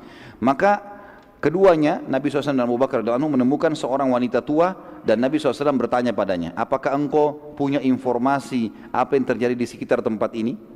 Perhatikan sini dalam strategi perang teman-teman sekalian, tidak pernah menanyakan masalah hal yang rinci. Tadi kita lihat juga, kasus waktu pertama sekali Abu Sufyan mau menyelamatkan kafilah, bagaimana dia mengecek kotoran tadi unta itu, dan dia tidak bertanya apa-apa, dia cuma bilang ada orang lewat sini, oh ada 2 orang. Dia tidak tanya siapa mereka, enggak, langsung ke sana, langsung cek, oh ternyata betul, kirim surat langsung. Seperti itu. Juga 2 orang sahabat tadi begitu dengar dari 2 perempuan ini, nanti kalau kafilah lewat, saya akan transaksi dengannya. Maka langsung pulang ke Madinah melapor. Begitu luar biasa mereka memata-matai dan sudah faham kalau ini adalah informasi yang dibutuhkan. Perempuan tua ini tahu kalau di sebelah ada pasukan Quraisy. Mereka lihat, perempuan ini tahu, dia tinggal di lokasi itu. Dia tahu kafilah Abu Sufyan sudah lewat. Nabi SAW tanya, apakah engkau punya informasi apa yang terjadi di lokasi sekitar sini? Orang itu bertanya, perempuan tua ini, siapa kalian? Kata Nabi SAW, bila engkau menyampaikan pada kami informasimu, maka kami pun akan menyampaikan kami dari mana. Orang itu bilang, aku telah disampaikan bahwa pasukan Quraisy sudah keluar dari hari ini dan hari itu dan sudah melewati wilayah ini dan wilayah itu. Bila itu benar, maka pastilah pasukan Quraisy sudah berada di belakang bukit ini. Perempuan itu bilang, gitu kan? Dan aku juga sudah mendapatkan berita kalau Muhammad keluar dari Madinah. Dia tidak tahu ini kalau Nabi SAW ini. Pada hari ini dan hari itu dan sudah melewati lembah itu. Kalau memang benar, berarti mereka semestinya sudah ada di sini. Ditunjuk udwati dunia, lagi ada di situ, gitu kan? Maka Nabi SAW lalu bertanya, bagaimana dengan kafilah Abu Sufyan? Orang itu mengatakan, aku tidak tahu. Ini bagian dari kecerdasan Abu Sufyan tentunya juga di sini kata para ulama sejarah. Bukan memuji orang kafir, nanti dia masuk Islam. Tapi bagaimana Abu Sufyan itu sampai tidak ada satu orang pun tahu tentang kafilahnya. Sebagian ahli sejarah mengatakan Abu Sufyan menaikkan unta-untanya di atas bukit-bukit. Enggak biasa unta naik atas bukit, tapi dinaikkan di bukit, melewatin bukit-bukit. Jadi sananya akhirnya tidak ketahuan. Orang-orang di sekitar tempat itu pun tidak tahu. Orang itu lalu bertanya, kalian dari mana? Kata Nabi SAW, kami dari air. Orang-orang Arab teman-teman sekalian, seringkali kalau mau memperkenalkan dirinya, dan suku-suku Arab itu hidup di satu lokasi kalau ada mata air di situ, dan mereka beri nama. Misal mata air apa. Jadi orang taunya, kamu dari mana? Kami dari mata air ini. Jadi mereka sudah tahu seperti itulah. Maka itu perempuan yang tanya, dari mana kalian? Tanya Nabi SAW. Kata Nabi SAW, dari air. Perempuan itu tanya, dari air apa? Kata Nabi SAW, air. Selesai, ditinggal. Jadi yang dimaksud oleh Nabi SAW adalah, bisa kata ahli sejarah, mata air Madinah tapi tidak disebutkan. Atau yang dimaksud adalah kami dari sperma. Dari air, kata para ulama. Nabi SAW mengatakan kami dari air manusia, selesai. Dan tidak perlu menjawab lengkap, gitu kan? Kalau dijawab perempuan ini akan memberitahukan Quraisy nanti. Setelah itu Nabi SAW sudah tahu ternyata di belakang bukit ini saja sudah ada pasukan Quraisy. Khabbab bin Munzir radhiyallahu anhu mendatangi Nabi SAW dan bertanya, wahai Rasulullah, apakah pemilihan anda? Jadi waktu itu Nabi SAW akhirnya memasang tenda-tenda, ya, mengatur kemah-kemah para sahabat dan ternyata berada di tengah-tengah lokasi. Jadi misalnya meja ini gunung, di belakang gunung, kalau orang mau ke belakang ke pasukan Quraisy harus lewat, gitu kan, putar dari sebelah. Belakang ini banyak kebun-kebun kurma, di sini banyak sumur. Maka kalaupun Quraisy mau nyerang, mereka harus mutar gunung baru bisa berhadapan dengan Nabi SAW. Nabi SAW meletakkan pasukan berkemah di tengah-tengah lembah. Jadi bukan di dekat sumur, tapi di tengah-tengah lembah. Harapannya nanti kalau Quraisy mutar lebih dekat untuk dilawan gitu. Khabbab bin Munzir, salah satu ahli perang Ansar di Madinah, berkata, ya Rasulullah, saya ingin bertanya, apakah pemilihan tempat ini di tengah-tengah lembah ini wahyu dari langit atau hanya strategi perang anda pribadi? Dari ini yang saya bilang tadi teman-teman sekalian. Jadi Nabi SAW mempertemukan antara pendapat pribadi beliau, ijtihad kalau belum ada wahyu, dengan wahyu kalau turun untuk membenarkan itu. Kalau pendapat beliau SAW tidak sesuai dengan wahyu, maka beliau tinggalkan, gitu kan. Di sini kata Nabi SAW, ini cuma strategi perang, nggak ada hubungannya sama sekali dengan wahyu. Bukan Allah yang suruh berkemah di tengah-tengah lembah. Maka kata Khabbab radhiyallahu anhu, baik, kalau begitu Rasulullah, kami memiliki pengalaman dalam berperang dan bertahan di Madinah. Maka pendapat kami, kita tidak tepat kalau berkemah di tengah-tengah lembah ini. Yang paling baik adalah kita menuju ke belakang kebun-kebun kurma itu, di situ banyak sumur, pasukan berkemah di situ. Sehingga mereka bisa minum kalau haus, mereka bisa memberikan minum pasukan kalau lagi berperang. Dan Quraisy tidak punya sumur di situ. Kalau mereka pun mau minum, kalau habisan air, mereka harus mutar ke belakang pasukan muslimin. Maka Nabi SAW mengatakan pendapat yang baik, lalu Nabi SAW mengikuti pendapat sahabat itu. Dan ini juga pelajaran teman-teman, pentingnya orang bermusyawarah, dan bukan aib kita memberikan masukan kepada seseorang kalau memang ada pendapat yang lebih baik. Dan Nabi SAW menunjukkan kebijaksanaan beliau untuk mendengar apa yang disampaikan. Pada malam harinya Allah yang Maha Suci menurunkan rahmatnya untuk meringankan peperangan bagi muslimin. Allah yang Maha Suci menurunkan pasukan bantuan dari malaikat dan menurunkan hujan pada saat itu agar tanah yang ditempati kaum mukminin jadi basah. Dan yang turun kepada kaum muslimin adalah hujan gerimis. Hujan gerimis. Sehingga membuat seluruh pasukan muslimin malam itu tertidur karena lembutnya air hujan, halus sekali lembut, gerimis, maka mereka ngantuk tertidur. Jadi mereka istirahat. Dan tanah di tempat mereka pijak itu menjadi basah, tapi basahnya tidak becek. Karena padang pasir teman-teman, kalau terlalu kering, berat untuk dijalani. Kita kalau jalan di padang pasir itu cepat capek, berat, tanahnya kering. Atau kalau basah sekali becek juga jadi berat, maka dia harus dibasahin sedikit saja. Maka menjadi bagus tanahnya, mudah untuk dilewati. Allah buat seperti itu keadaan di tengah-tengah pasukan muslimin. Dikatakan di sini, atau saya tulis teman-teman sekalian, pada malam harinya Allah Maha Suci menurunkan rahmatnya untuk meringankan peperangan bagi muslimin. Allah Maha Suci menurunkan bantuan dari malaikat hadir pada malam itu, menurunkan hujan agar tanah yang ditempati kaum mukmin jadi basah dan ringan, yang memudahkan mereka melangkah juga mengambil air dari sumur nantinya. Karena air sumur jadi penuh karena hujan turun. Kalau tadi airnya agak dalam sulit juga ditimbah gitu. Sementara di lokasi kaum musyrikin turun hujan yang sangat lebat di sebelah gunung ini. Hujan lebat sampai becek semuanya. Becek semuanya jadi kotor, baju mereka jadi basah gitu kan. Sehingga jadi berat badannya, berat tanahnya gitu kan. Unta-unta mereka juga jadi berat, bahan-bahan yang mereka bawa semuanya jadi basah. Hujan lebat gitu. Sehingga lokasi tanah mereka becek dan membuat langkah-langkah mereka berat, serta mereka jadi letih pada malam itu karena tidak bisa tidur, gitu kan. Juga membuat mukminin dengan hujan gerimis tadi menjadi mengantuk, dan mengantuk ini ternyata adalah cara yang paling tepat menghilangkan rasa takut. Orang kalau takut, kemudian dia ngantuk, takutnya hilang, tidur akhirnya, gitu. Ya ternyata dengan ngantuk takutnya hilang, gitu. Jadi kalau teman-teman ngantuk, kalau takut ngantuk saja. Dikatakan pada saat itu beberapa orang sahabat yang bertugas pada malam itu, mereka mengatakan sampai-sampai saking ngantuknya pedang di tanganku jatuh sampai 7 kali. Dia berjaga malam, jadi ngantuk jatuh pedang bangun lagi, begitu terus sampai 7 kali, gitu kan. Allah Subhanahu Wa Taala menceritakan kejadian tersebut dalam surah Al-Anfal. Ini saya tadi katakan Al-Anfal menceritakan tentang perang Badr ini. Surah nomor 8 ayat 9 sampai ayat 14. A'udzu billahi minasyaitonir rajim. Ini buka Al-Qur'annya ya. إذ تستغيثون ربكم فاستجاب لكم أني ممدكم بألف من الملائكة. Maaf.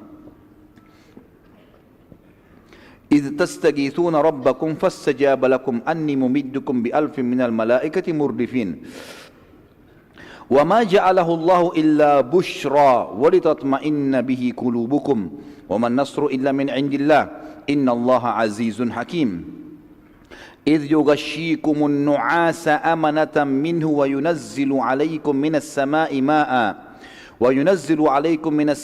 ماء ليطهركم به ويذهب عنكم رجز الشيطان وليربط على قلوبكم ويثبت به الأقدام إذ يوحي ربك إلى الملائكة أني معكم فثبتوا الذين آمنوا سألقي في قلوب الذين كفروا الرعب فاضربوا فوق الأعناق واضربوا منهم كل بنان ذلك بأنهم شاقوا الله ورسوله ومن يشاكك الله ورسوله فإن الله شديد العقاب ذلكم فذوقوه وأن للكافرين عذاب النار. Ayat 9-nya, ingatlah ketika kamu memohon pertolongan kepada Tuhanmu, atau kalian memohon pertolongan kepada Tuhan, minta kemenangan, lalu diperkenankan untuk kalian, atau di sini bisa dikatakan dikenankan untuk Muhammad SAW, sesungguhnya aku akan mendatangkan bala bantuan kepada kamu semua dengan 1000 malaikat yang datang berturut-turut. Ayat 10-nya, dan Allah tidak menjadikan bala bantuan itu melainkan sebagai kabar gembira dan agar hatimu menjadi tentram karenanya, dan kemenangan itu hanya dari sisi Allah, sesungguhnya Allah maha perkasa lagi maha bijaksana. Ayat 11, ingatlah ketika Allah menjadikan kalian semua mengantuk sebagai suatu penentraman darinya. Jadi hujan gerimis turun, ngantuk. Jadi hatinya jadi tentram. hilang rasa takutnya. Dan Allah menurunkan kepada kalian hujan dari langit untuk mensucikan kalian dengan hujan itu dan menghilangkan dari kalian gangguan-gangguan syaitan, dan untuk menguatkan hati kalian dan memperteguhkan dengannya, dengan hujan, telapak kaki kalian. Jadi tanahnya jadi basah tadi, kakinya bisa lebih mudah untuk menyerang musuh nantinya. Kemudian ayat 12, ya ingatlah ketika Tuhanmu mewahyukan kepada para malaikat, sesungguhnya aku bersama kalian, maka teguhkanlah pendirian orang-orang yang beriman. Kelak aku akan jatuhkan rasa ketakutan di dalam hati orang-orang kafir, maka penggallah kepala-kepala mereka dan potonglah tiap-tiap ujung jari tangan mereka. Jadi perintah Allah kepada malaikat. Nanti kan kita pelajari setelah perang Badar bagaimana Nabi SAW mengatakan, maukah kalian tahu mana korban kalian, mana korban malaikat? Maka para sahabat mengatakan, ya Rasulullah. Kata Nabi SAW, kalau kalian temukan di bekas tebasan leher ada bakar, luka bakar dan jari-jari terputus, itu adalah korban malaikat. Karena Allah menyuruh itu, menyuruh malaikat penggal leher-leher mereka dan potong jari-jari mereka. Ayat 12 Al-Anfal. Ayat 13-nya, ketentuan demikian itu adalah karena sungguhnya mereka menentang Allah dan Rasulnya, dan barang siapa yang menentang Allah dan Rasulnya maka sungguhnya Allah amat keras siksaannya. Ayat 14, itulah hukum untuk mereka di dunia, dan maka rasakanlah hukuman itu bagi orang kafir. Sungguhnya bagi orang-orang kafir itu masih ada azab di akhirat nanti. Sa'ad bin Mu'adz radhiyallahu anhu, sahabat Nabi yang mulia yang kita sudah tahu masyhur, pimpinan tadi Aus, berkata pada Nabi SAW, wahai Rasulullah, sungguh anda sudah lebih tahu apa yang akan terjadi, peperangan apa yang akan terjadi, dan di Madinah terdapat saudara-saudara kami yang bukan tidak ikut dan mendukung anda karena takut, tapi mereka tidak tahu kalau terjadi peperangan.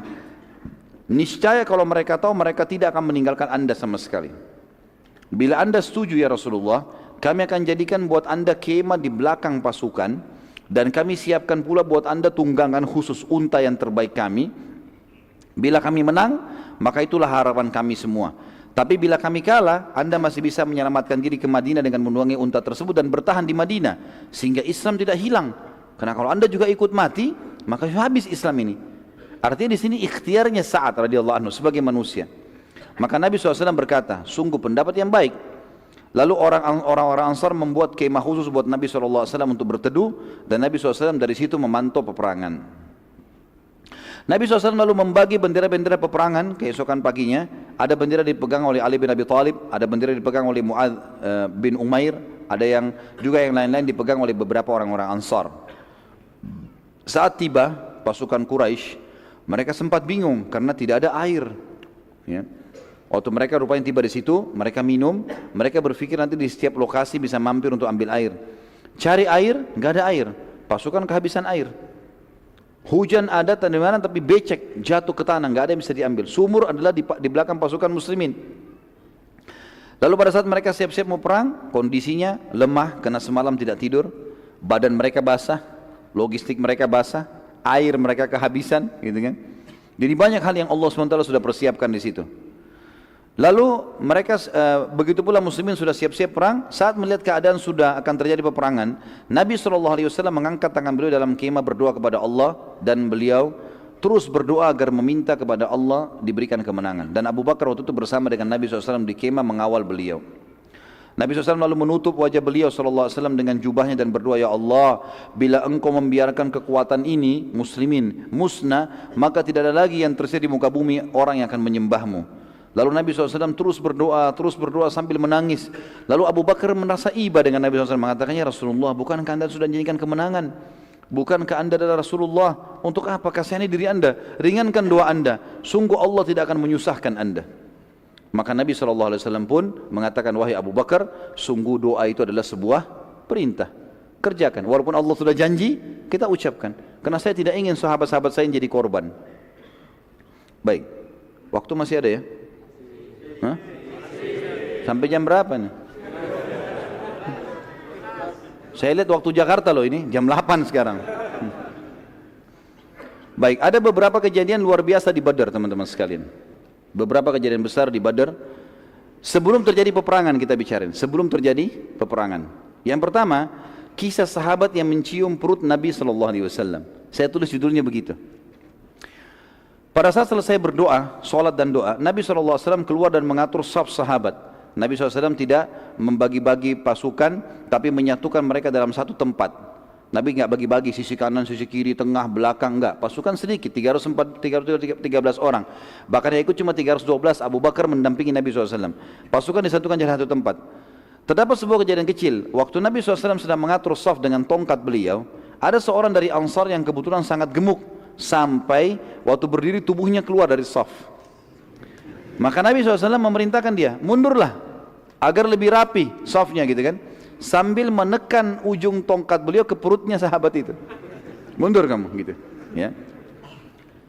Lalu waktu itu tiba-tiba sahabat tadi berkata, ya Rasulullah, Anda telah menyakitiku, maka aku ingin menuntut kisos. Minta kisos dari Nabi. Anda tusuk saya juga tusuk ya Rasulullah. Gitulah mintanya. Ini medan perang dan ini sahabat. Sahabat yang lain semua dengar, langsung menghardik. Ada apa dengan kau? Ini Rasulullah. Orang ini tetap saya berkata, ya Rasulullah, hakku, aku harus minta kisos. Maka Nabi SAW mengatakan, baiklah. Nabi itu berikan perut, kasih tongkat, ini perut saya. Kata dia, ya Rasulullah, tadi waktu Anda sentuhkan, baju saya sempat terbuka sedikit. Maka kena dengan tongkat Anda kulit saya juga mau begitu ya Rasulullah. Maka yang terjadi, Nabi SAW bukain sedikit baju. Waktu terbuka ternyata orang ini datang langsung memeluk perut Nabi SAW lalu menciumnya, gitu kan. Lalu kemudian Nabi SAW menanyakan, kenapa kau lakukan itu? Dia bilang, ya Rasulullah, sekarang musuh depan mata, jelas-jelas ini antara mati atau hidup.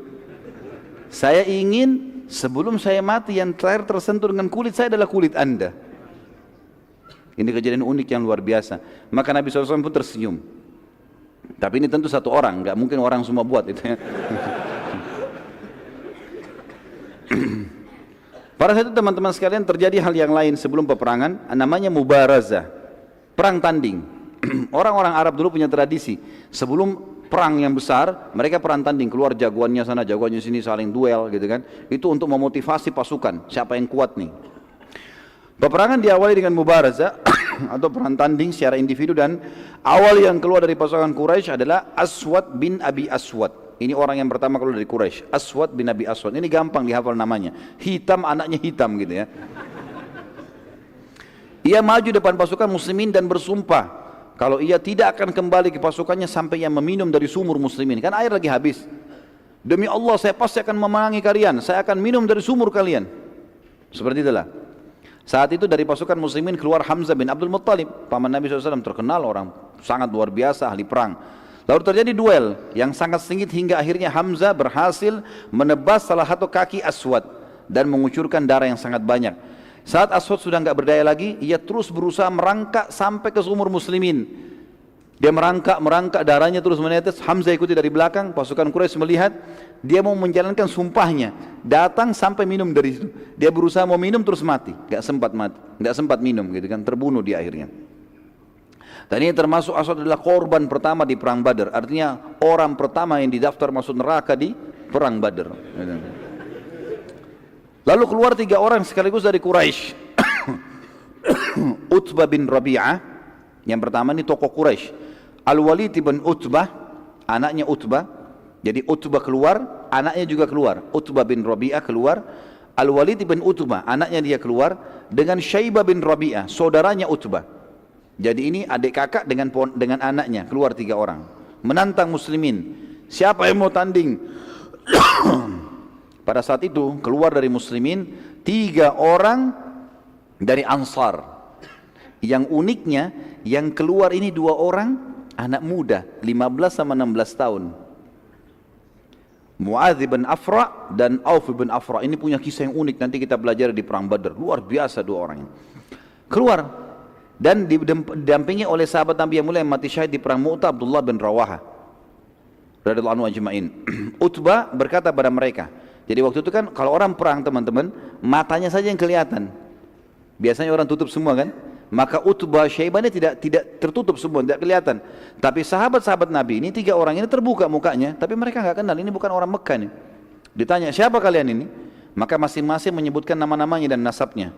Kata Utbah, sungguh kalian dari turunan terhormat, kami pernah dengar ini dari orang Madinah, tapi kami ingin berhadapan dengan anak-anak suku kami sendiri dari Quraisy. Lalu Utbah berkata, wahai Muhammad, Ya, Utbah ini orang kafir mengatakan, wahai Muhammad, kami ingin berhadapan dengan anak-anak kaum kami sendiri. Keluarkanlah yang sepadan dengan kami dari sisi jalur nasab dan punya keterampilan perang. Sombong mereka mengatakan itu. Maka Nabi SAW lalu berkata, berdirilah wahai Ubaidah. Ubaidah ini adalah sepupu Nabi SAW. Berdirilah wahai Hamzah, berdirilah wahai Ali. Nabi SAW pilih dari kerabatnya semua. Berdiri kalian ketiga, hadapin itu. Ubaidah bin Harith bin Abdul Muttalib. Ya. Jadi ini cucunya Abdul Muttalib. Jadi sepupu Nabi SAW. Karena Harith anak pertamanya Abdul Muttalib. Anaknya Harith namanya Ubaidah masuk Islam. Jadi ini sepupu Nabi SAW. Harith dengan Abdullah saudara. Gitu kan. Kemudian Hamzah, Hamzah bin Abdul Muttalib kita tahu paman Nabi SAW, dan Ali bin Abi Thalib misalnya Nabi SAW. Abdul Muttalib adalah paman Nabi SAW. Nabi SAW memilih yang terbaik dari jalur nasab, sepadan dengan mereka, dan juga pasti Utbah tidak akan nolak karena ini dari kerabat Nabi SAW. Utbah lalu berkata, siapa kalian? Maka ketiga sahabat tersebut memperkenalkan diri masing-masing. Kebetulan ketiga sahabat ini memang dipilih Nabi SAW selain dari orang Quraisy, juga mereka pakai baju perang. Ali bin Abi Thalib, Hamzah dan Ubaidah ini pakai baju perang dan tinggal matanya yang kelihatan. Jadi Utbah nggak kenal nih. Siapa kalian? Tiga-tiganya perkenalkan diri. Lalu pada saat itu tiga-tiganya atau Utbah mengatakan, kalian pantas menghadapan dengan kami. Lalu yang pertama maju Utbah melawan Ubaidah, sepupu Nabi SAW, anaknya Harith tadi. Hamzah melawan Syaibah dan Ali melawan Al-Walid. Ali bin Abi Thalib hanya dengan beberapa gerakan saja berhasil membunuh Al-Walid, mati. Berapa gerakan dikalahkan. Ali sangat mahir, luar biasa. Begitu juga Hamzah menyusul membunuh Syaibah dengan sangat cepat. Tertinggal sekarang Ubaidah dengan Utbah. Utbah memang kuat, Ubaidah masih muda. Tidak ada duel satu sama yang lain hingga keduanya jatuh, sempat terjatuh, gitu kan? Sama saling mukul, kemudian jatuh dua-duanya. Tapi dua-duanya belum mati. Ya. Dan sempat pada saat itu Utbah terkena sabetan pedang Ubaidah pada saat jatuh, dan Ubaidah sempat menangkis, terpukul saja di perisainya, tapi si Utbah kena pedang dan akhirnya berdarah, jatuh, kakinya luka. Maka Hamzah dan Ali mendekati Utbah lalu membunuhnya, dan mereka berdua memikul Ubadah ke pasukan muslimin. Dan selang beberapa waktu pada saat itu, karena ada pukulan Utbah yang keras walaupun tertangkis di perisai, rupanya terpukul ke dadanya Ubaidah, dan Ubaidah pun mati syahid, dan dia termasuk orang yang mati syahid di dalam perang Badar yang pertama. Quraisy melihat hal tersebut tidak mau lagi tanding. Tiga-tiga tokohnya mati semua dengan sekejap. Mereka terpukul dengan itu. Lalu mereka siap-siap untuk menyerang. Melihat kejadian tersebut, Nabi SAW lalu memerintahkan suatu perintah yang pada saat itu sangat aneh bagi mereka dan unik dalam strategi perang. Nabi SAW memerintahkan pada saat itu agar seluruh pasukan muslimin duduk ke tanah. Unta-unta kuda yang ada tadi 68 ekor unta dan 2 ekor kuda disingkirkan semua ke belakang. Jadi cuma pasukan manusia saja, dan mereka suruh duduk. Ini orang-orang Quraisy bingung, tidak pernah lihat seperti ini. Mereka biasanya teman-teman sekalian, cara orang Arab dulu kalau berperang, mereka menyerang nih, menyerang. Yang musuh itu punya kewajiban bertahan, tangkis serangan itu. Habis itu mereka kembali, mereka lagi yang bertahan, ini lagi yang menyerang. Cuma begitu cara perangnya, cara dulu begitu. Maka mereka bingung, ini strategi apa nih? Kenapa kok dulu di bawah gitu? Bagaimana cara diserangnya? Dan Quraisy pada saat itu sempat bingung, dan ini apa, ini strategi apa? Nabi SAW bersabda, biarkan mereka menyerang lebih dulu, bila kalian didekati maka lawanlah mereka. Bila kalian diserang dengan anak panah maka berlindunglah di belakang perisai-perisai kalian. Begitu saja ya. Dan baju-baju besi kalian. Quraisy lalu tiba-tiba menyerang dengan berjalan perlahan mendekati pasukan muslimin dan memperbanyak serangan dengan anak panah. Tapi pada saat itu muslimin berusaha menahan, ya, anak-anak panah mereka kena perisai-perisai sampai mereka sudah dekat. Waktu mereka sudah mau tebasin pedangnya, maka pasukan muslimin baru menyerang. Dan ternyata dengan cara seperti ini, itu ada dua manfaat kata para ulama sejarah. Yang pertama, muslimin dengan duduk rasa takutnya kurang. Beda dengan kalau berdiri. Mereka duduk gitu kan. Kemudian yang kedua, mereka pada saat menangkis serangan-serangan musuh itu akan memberikan motivasi ke mereka, ternyata kita tidak terbunuh nih. Dan dari sekian banyak 300 orang pasukan, yang kena pada saat itu mati cuma 1 orang, sementara pasukan Quraisy banyak yang terbunuh. Yang terbunuh adalah Ubaidah. Ini adalah salah satu budak Umar bin Khattab yang terkena panahnya Quraisy. Ada kisah yang lain teman-teman, kisah Harithah bin Suraqah radhiyallahu anhu. Ada sebuah anak panah yang tidak jelas dari mana arahnya di pasukan muslimin, karena pada saat Quraisy lempar panah, Ada juga di antara muslimin dari belakang lempar panah. Ada satu orang namanya Haritha bin Suraka, ini kena panah dan tidak jelas orang ini mati di kena panahnya orang Islam atau panahnya orang Quraisy. Dan ini perlu teman-teman kita ketahui.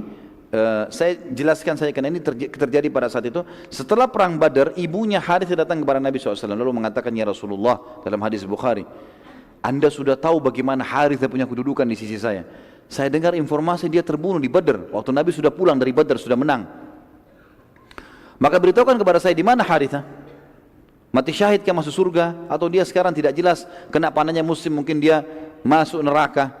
Kata Nabi SAW, wahai ibunya Harith, sungguh kau telah kehilangan informasi. Anakmu Harithah mati syahid dan sekarang dia berada di surga Firdaus yang tertinggi. Kisah yang lain kisah Umair bin Hammam radhiyallahu anhu bin Hubab, ya. Saat pasukan Quraisy mulai menyerang, Nabi SAW memerintahkan sahabat. Jadi waktu sudah menyerang, mereka diserang oleh muslimin, mereka mundur. Atur lagi strategi mau menyerang muslimin. Waktu mau menyerang yang kedua kali, Nabi SAW kembali mau mengatur pasukan. Jadi begitu zaman dulu mereka masih bisa mengatur strategi perang, diatur perang. Lalu Nabi SAW memerintahkan sahabat untuk menyerang pada saat itu terlebih dahulu. Maka para sahabat berusaha menyerang pada saat itu. Dan Nabi SAW kembali ke kemah untuk sholat dan berdoa untuk menang kaum muslimin. Dan beliau bersabda pada saat itu, ya, waktu pasukan sudah mau disuruh menyerang, kata beliau, sekarang kalian yang serang lebih dulu. Jangan tunggu lagi dengan duduk, ini serangan yang kedua. Tapi ingatlah, ada pesan penting, ada wahyu datang. Dalam hadis Bukhari Muslim kata Nabi SAW, demi Allah, tidak seorang pun dari kalian terbunuh di sini dalam peperangan ini. Sekarang kalian nyerang nih, terbunuh, kecuali pasti masuk surga yang luasnya seluas langit dan bumi. Salah satu sahabat Nabi yang bernama Umair bin Hammam radhiyallahu anhu berkata, lagi pegang kurma berapa butir, dia mengatakan, bakhin ya Rasulullah, indah sekali nih ya Rasulullah, indah sekali, ulangi ya Rasulullah. Kata Nabi SAW, demi Allah, wahai Umair, disebut namanya dia, tidak seorang pun dari kalian terbunuh dalam peperangan ini kecuali ia pasti masuk surga yang luasnya seluas langit dan bumi. Umair bilang lagi, bakhin ya Rasulullah, indah sekali ini. Orang Arab bisa mengatakan kalau itu bakhin gitu kan. Maka Nabi SAW mengatakan, kenapa engkau katakan itu? Kata Umair, ya Rasulullah, aku hanya tinggal menghadapi orang-orang ini, Quraisy, dan aku terbunuh ditusuk oleh mereka, lalu masuk surga seluas langit dan bumi. Kata Nabi SAW, iya. Kata Umair, itulah sebabnya saya mengatakan bakhin ya Rasulullah. Maka Nabi SAW mengatakan, siap-siap, takbir, seranglah. Begitu Nabi SAW takbir, sahabat takbir, serang. Umair ini pegang ada kurma 2 butir di tangannya. Pasukan lagi menyerang. Dia bilang di dalam riwayat Bukhari, demi Allah, bila aku harus menunggu menghabiskan kurma ini masih lama. Innalah hayatun tawila. Dilempar butiran tersebut lalu dia masuk menyerang sampai dia terbunuh mati syahid. Kemudian ada kisah yang lain teman-teman sekalian. Waktu itu terjadi peperangan kecamuk, turunnya malaikat. Nabi SAW lalu kembali ke kemah dan peperangan pun berkecamuk. Sementara Nabi SAW berdoa, tiba-tiba saja beliau ngantuk, berat dan tertidur. Sekejap. Itu sekejap, ya. Abu Bakar melihat Nabi SAW lagi peperangan kecamuk ini. Nabi tadinya serius melihat. Dan pada saat itu tiba-tiba beliau terkaget. Baru beberapa detik kalau kita sekarang terbangun. Lalu beliau tersenyum. Dan Abu Bakar pun bertanya, wahai Rasulullah, kenapa anda tersenyum? Kata Nabi SAW, bergembiralah wahai Abu Bakar. Abu Bakar berkata, apa berita gembira itu ya Rasulullah? Abu Bakar bertanya, apa berita gembira itu ya Rasulullah? Kata Nabi SAW, ini Jibril telah datang dengan menunggangi kuda putih dan bersamanya 1000 malaikat. Quraisy jumlahnya 1000 kurang.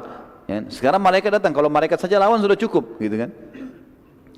Belum pernah teman-teman sekalian, kata ahli sejarah, malaikat terlibat dalam peperangan kecuali perang Badar. Ini pendapat yang paling kuat. Peperangan yang lainnya Allah SWT tidak turunkan lagi bantuan malaikat, tapi mereka hadir menyaksikan, iya. Tapi ikut berperang tidak pernah kecuali di Badar. Nabi SAW lalu keluar dari kemahnya, kemudian beliau menggenggam tanah dan melempar tanah tersebut ke arah Quraisy sambil beliau bersabda, sungguh terhina wajah-wajah kalian.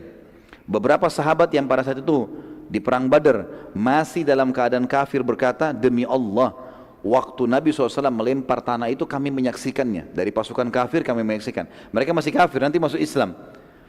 Dan tidak seorang pun di antara kami kecuali kena matanya debu itu. Lemparan pasir, padahal cuma segenggam ya. Ratusan orang ini semuanya kena dengan itu. Pelemparan tanah tersebut Allah ceritakan dalam Al-Quran. Kembali surah Al-Anfal ayat 17 sampai 18. A'udzu billahi minasyaitonir rajim. Falam taqtuluhum walakinnallaha qatalahum wa ma ramaita idh ramaita walakinnallaha rama waliyubliyal mu'minina minhu bala'an hasana innallaha sami'un alim. Dzalikum wa annallaha muhinu kaidil kafirin.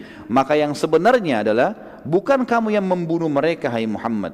Bukan pasukan yang membunuh orang-orang Quraisy, akan tapi Allah lah yang telah membunuh mereka. Dan bukan kamu yang melempar pada saat kau sedang melempar, tapi Allah lah yang telah melempar tanah itu sehingga menyebar ke mata pasukan Quraisy. Allah berbuat demikian untuk membinasakan mereka dan untuk memberi kemenangan kepada orang-orang mukmin dengan kemenangan yang sempurna. Sesungguhnya Allah maha mendengar lagi maha mengetahui. Itu ayat 17. Ayat 18-nya, itulah karunia Allah yang dilimpahkan kepada kalian dan sungguhnya Allah melemahkan tipu daya orang-orang kafir. Allah subhanahu wa ta'ala juga menceritakan teman-teman sekalian tentang kejadian ini dalam surah Al-Anfal ayat 9 dan ayat 10 ya. A'udzu billahi minasyaitonir tentang kedatangan malaikat yang 1000 itu ya. إذ تستغيثون ربكم فاستجاب لكم أني ممدكم بألف من الملائكة مردفين وما جعله الله إلا بشرى ولتطمئن به قلوبكم وما النصر إلا من عند الله إن الله عزيز حكيم. Ingatlah ketika kamu memohon hai Muhammad kepada Tuhanmu pertolongan, lalu Allah perkenankan bagimu, sesungguhnya aku akan mendatangkan bala bantuan kepada kamu hai Muhammad dan pasukanmu 1000 malaikat yang turun atau datang berturut-turut, maksudnya bersamaan.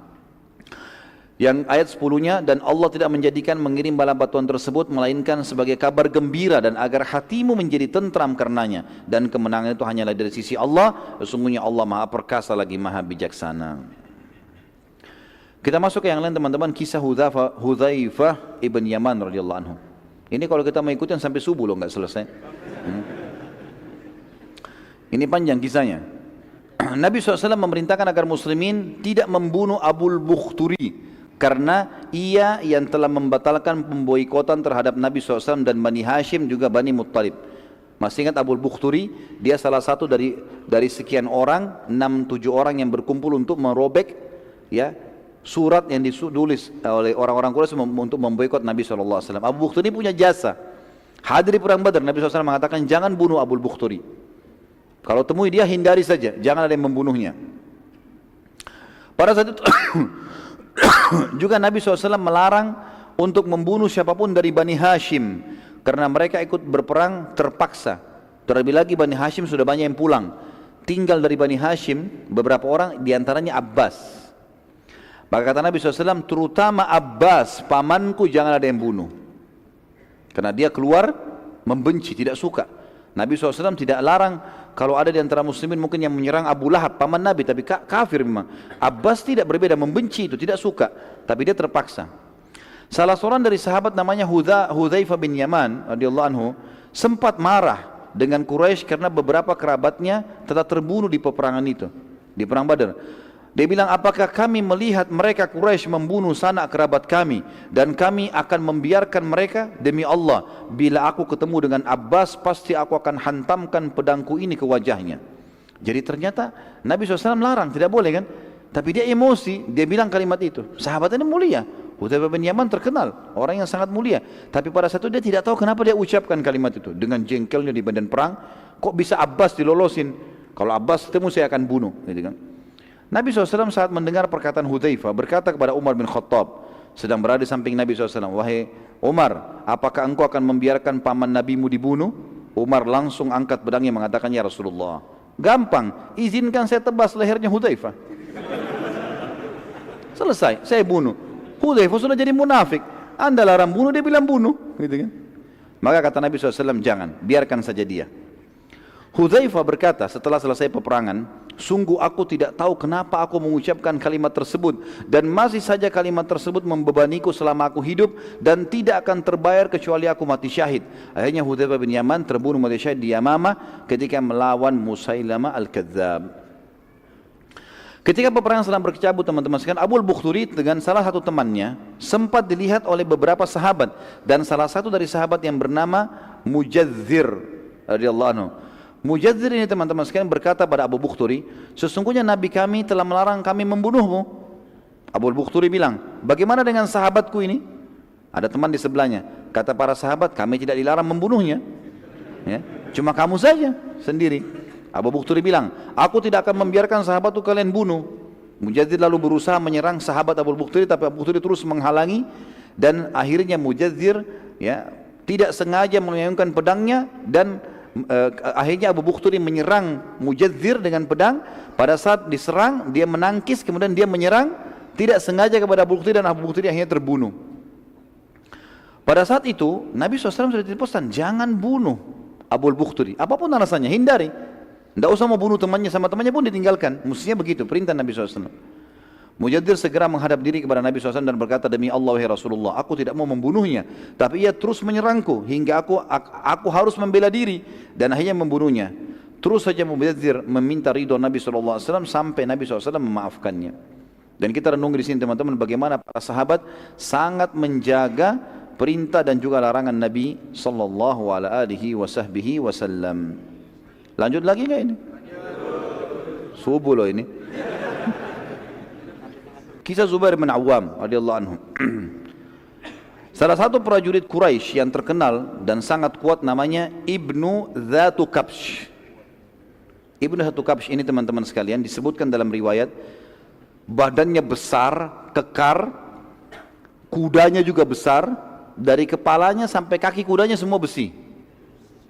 Orang ini luar biasa, Ibnu Dzatu Kabsh, dan dia satu-satunya pasukan Quraisy yang punya pegangan pedangnya besi sepanjang lengannya, kemudian di ujung itu pedang lagi sepanjang 2 kali lengannya. Jadi besar sekali, gitu kan? Dan dia mengganggu muslimin pada saat itu. Tebas sana, tebas sini, jarak jauh dia sudah kenakin orang semuanya. Jadi banyak luka di antara muslimin dan banyak jadi korban. Salah satu sahabat datang kepada Nabi SAW mengatakan, ya Rasulullah, pergi ke kemah mengatakan, ya Rasulullah, Ibnu Dzatu Kabsh menyusahkan kami nih. Luka sana, luka sini, banyak korban. Dan dia berusaha menembus, ingin sampai ke kemah Nabi SAW. Maka Nabi SAW panggil Zubair bin Awam radhiyallahu anhu. Ini terkenal dengan sepupu Nabi. Ya. Ibunya adalah Sofia, tante Nabi SAW. Pada saat itu tergolong prajurit muslim pilihan yang memiliki kelihan dan dalam berperang dan juga berkata, ya, dan Nabi SAW berkata padanya, selesaikan urusan kami wahai Zubair.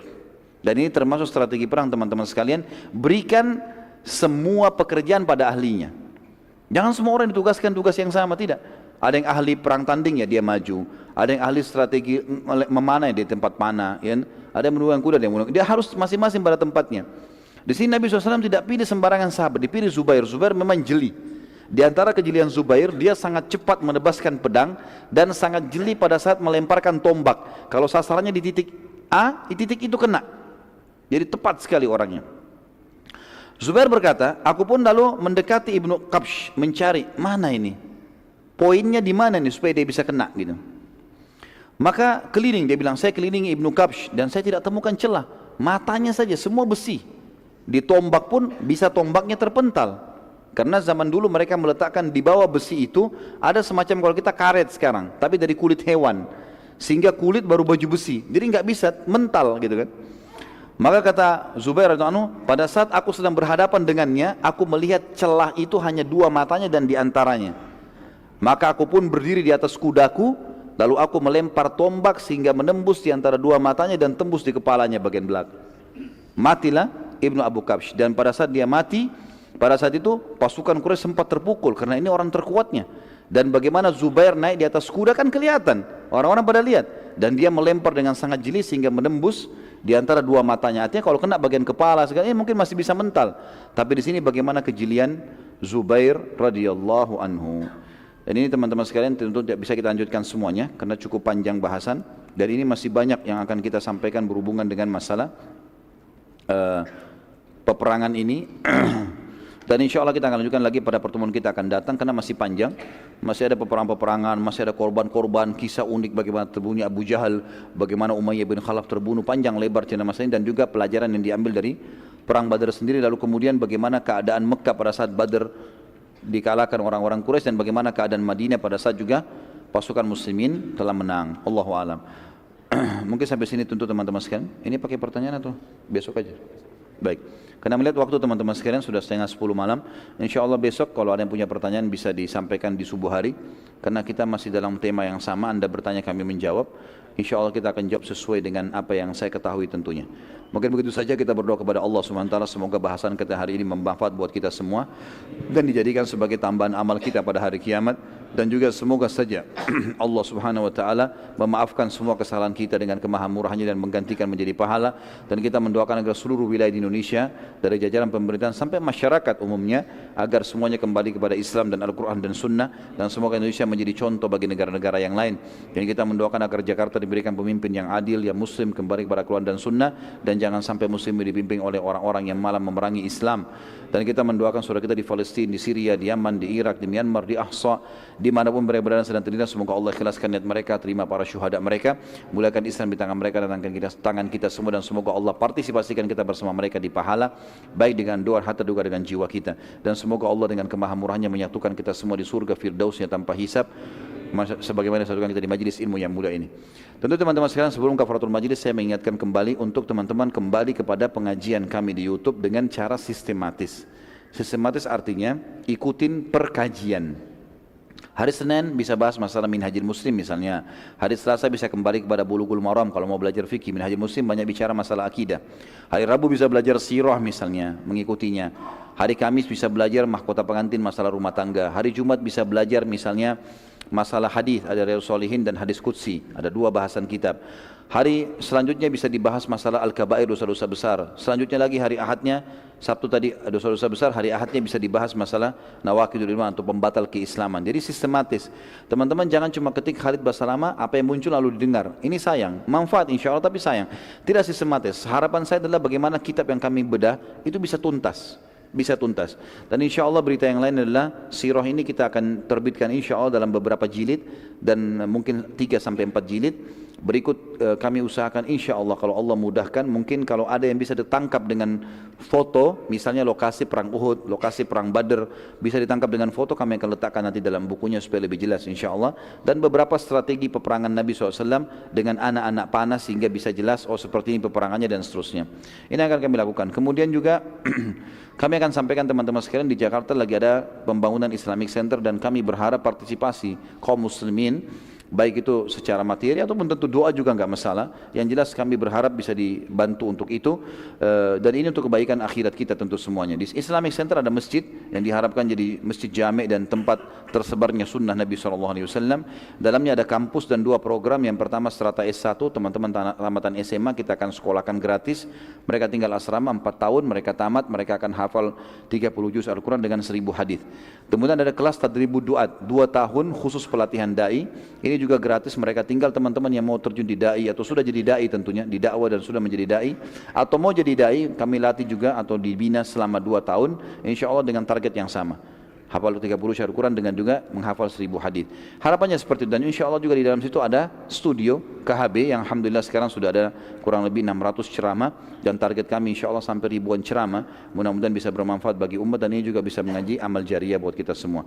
Mungkin begitu saja teman-teman sekalian, mudah-mudahan bermanfaat. Dan kalau ada yang pernah saya sampaikan tentang kerjasama dengan travel umroh Kasturindo, itu sudah berhenti akadnya di Desember kemarin, yang pernah saya sebutkan namanya kalau ada yang baru minat untuk umroh, dan kita sudah berhentikan akadnya karena ada pelanggaran-pelanggaran syar'i yang saya temukan dan saya nasihati tidak mau dengar, maka saya berhentikan. Dan insya Allah akan ada iklan langsung dari kami di KHB resmi, itu travel haji umrah yang akan berangkat insya Allah. Dan ini bukan sama sekali hubungannya dengan masalah komersial ya, ini cuma mengingatkan karena banyak yang tanya bagaimana kalau mau umrah bersama saya gitu, maka saya sampaikan ini. Allahu a'lam. Subhanakallahumma bihamdika asyhadu an la ilaha illa anta astaghfiruka wa atubu ilaik. Wassalamualaikum warahmatullahi wabarakatuh.